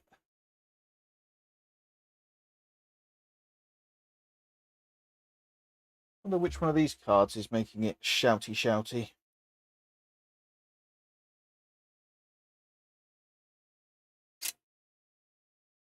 Wow.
Alright, let's see if that will quieten it down at all. I've taken one of the network cards out, which was a dual port one. But it might be the 10 gig Nick that's making it shout a bit, which wouldn't surprise me.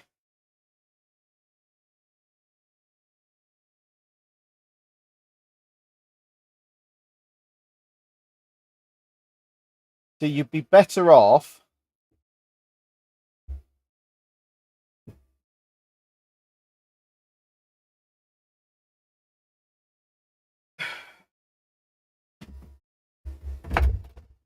finding one of they.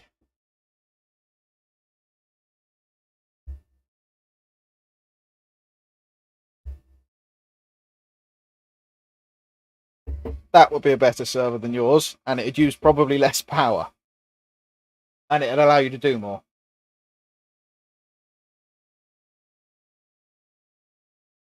And in fact, you could probably pick up everything you've got in it currently and just slot it straight into those 4 bays. Or you can swap that out for an SSD, which is what the other one of these is. That's like down there has got.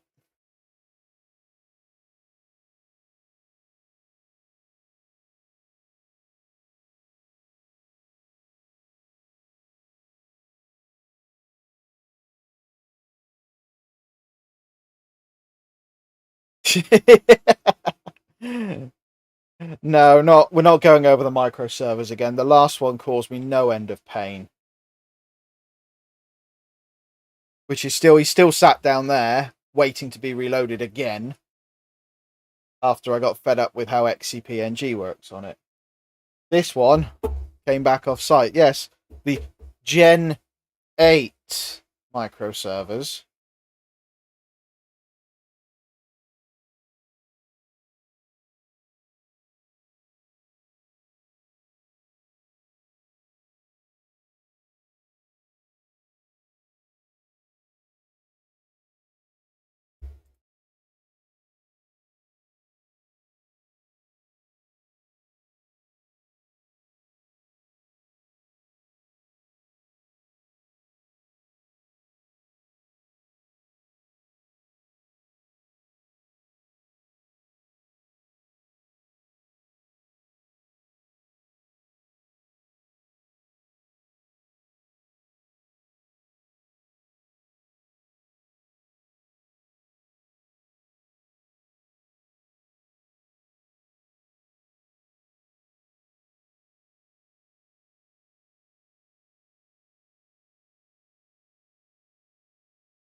This one's got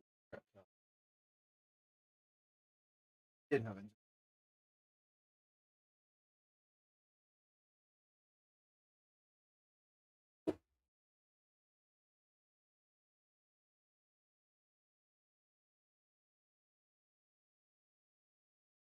Right.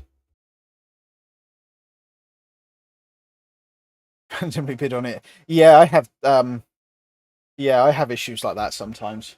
I randomly bid on things and win them, and then I'm like, what do I do with it? I think that's kind of how I ended up with so many sophoses. Yeah, well, this one isn't. The black one will be. I just need to come up with enough time to do a recording on it and to do a review on it, and then I'll give it away, and it will be up for grabs.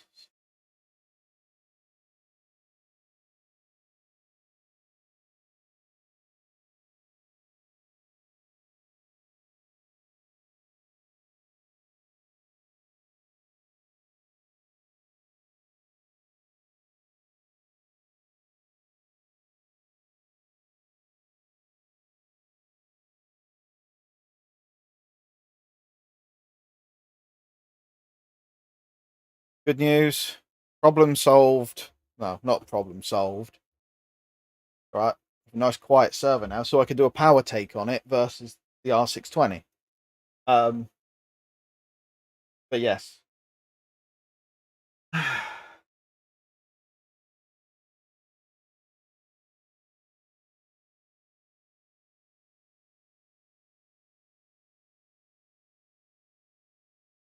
An X520. I wonder if I need to find an X540.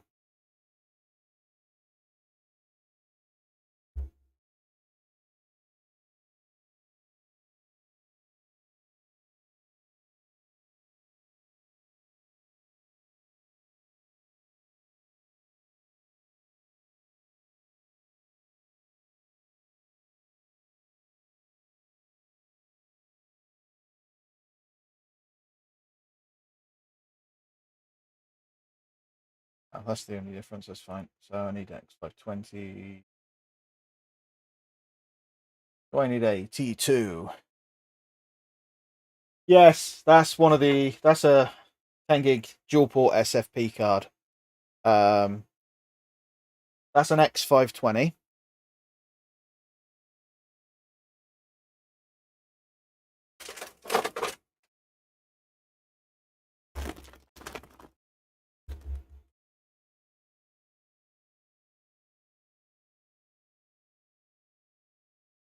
This one is an X540. So you've got the two different versions there. That's SFP plus. That is RJ45 10 gig. Similar cards, but obviously you see that one's got a heatsink and fan on it. That one doesn't. Generally, that's a big difference. But I need SFP because I haven't actually got any SFP to RJ4 SFP plus to RJ45 modules at the moment. Which I could do with getting a few.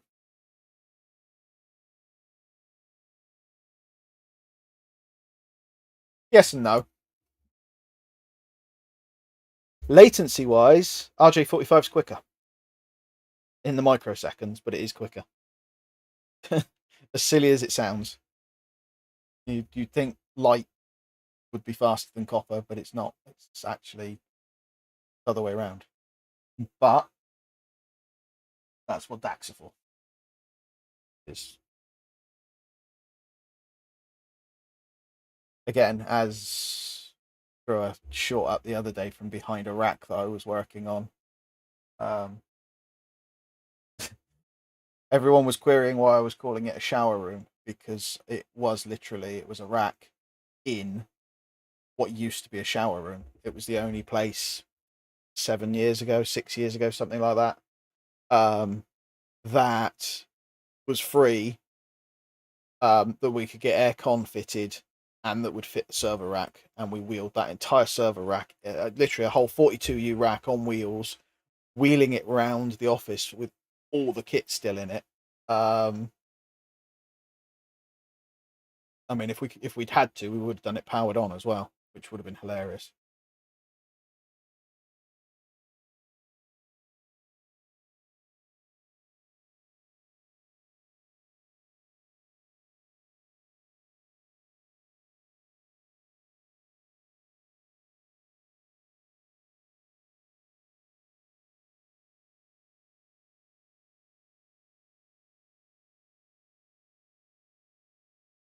But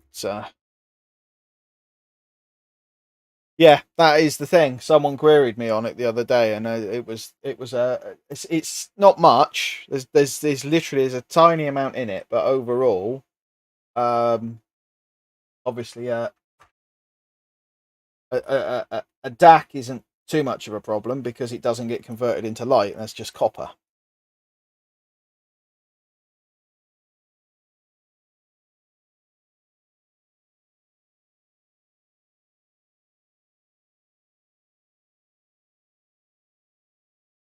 But yeah, that's again for latency.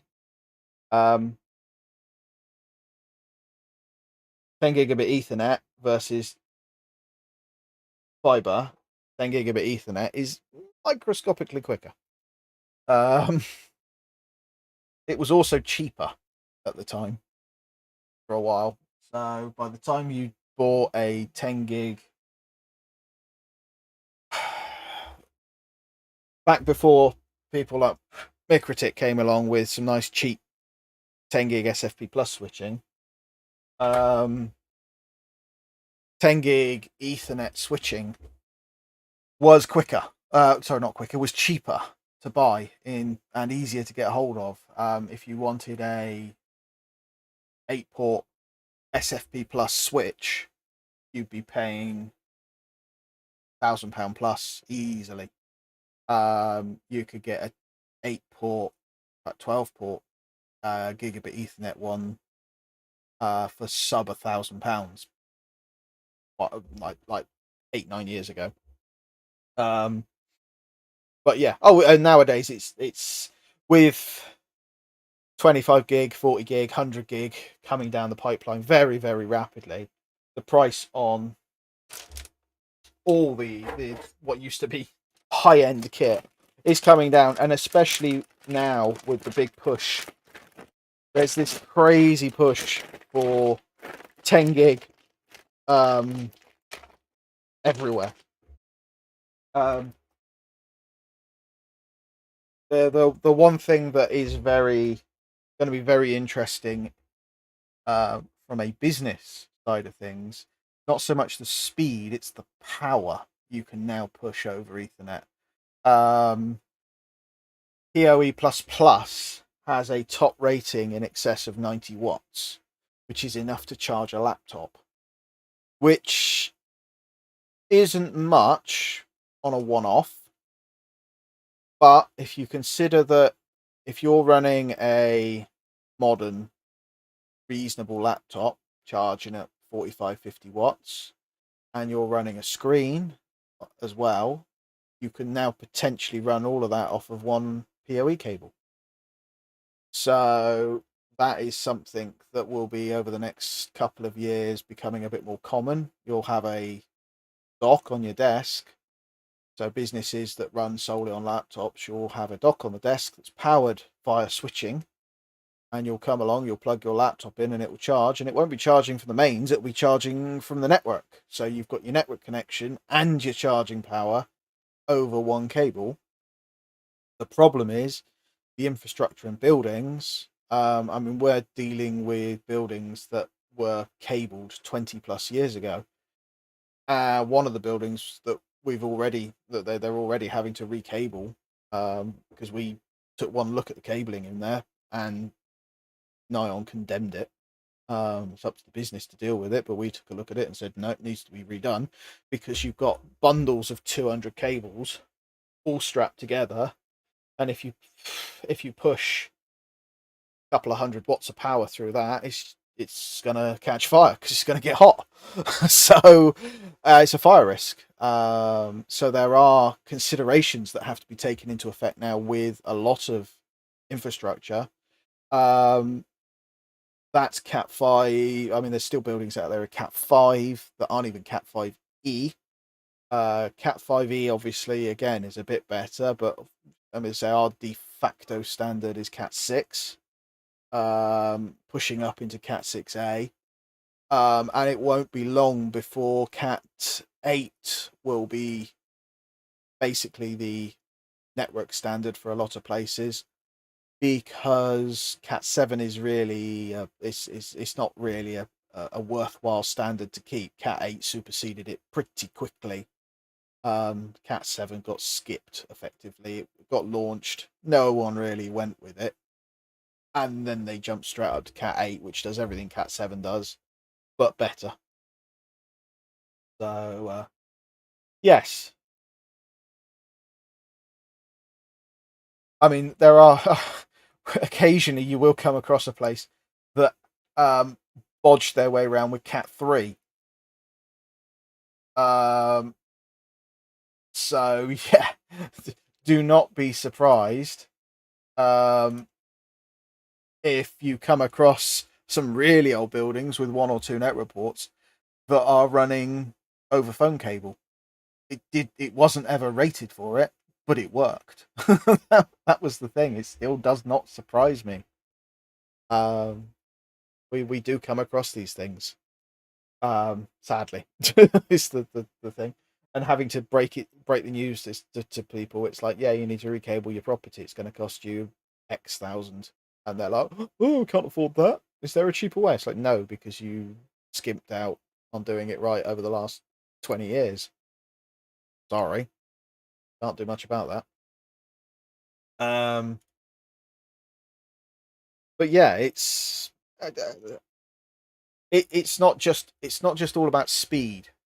There's a big, obviously, there's a push up to 2.5 gig Ethernet now, which, yes, is beneficial to a certain degree, but the irony being is, with most companies leveraging some degree of cloud service, the bottleneck is the firewall and the internet connection. So unless they're willing to pay yeah.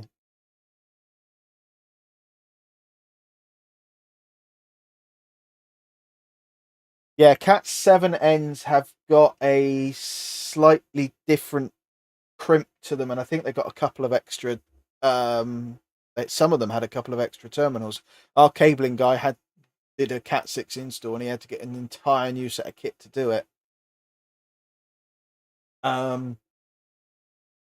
Yeah, I mean, it's to say, 2.5 gig Ethernet is going to be a stopgap. The big thing, I think, is the push. It's not even a push for speed. Yeah, but then this is the whole balance between, general home user. Yeah, it's general home user and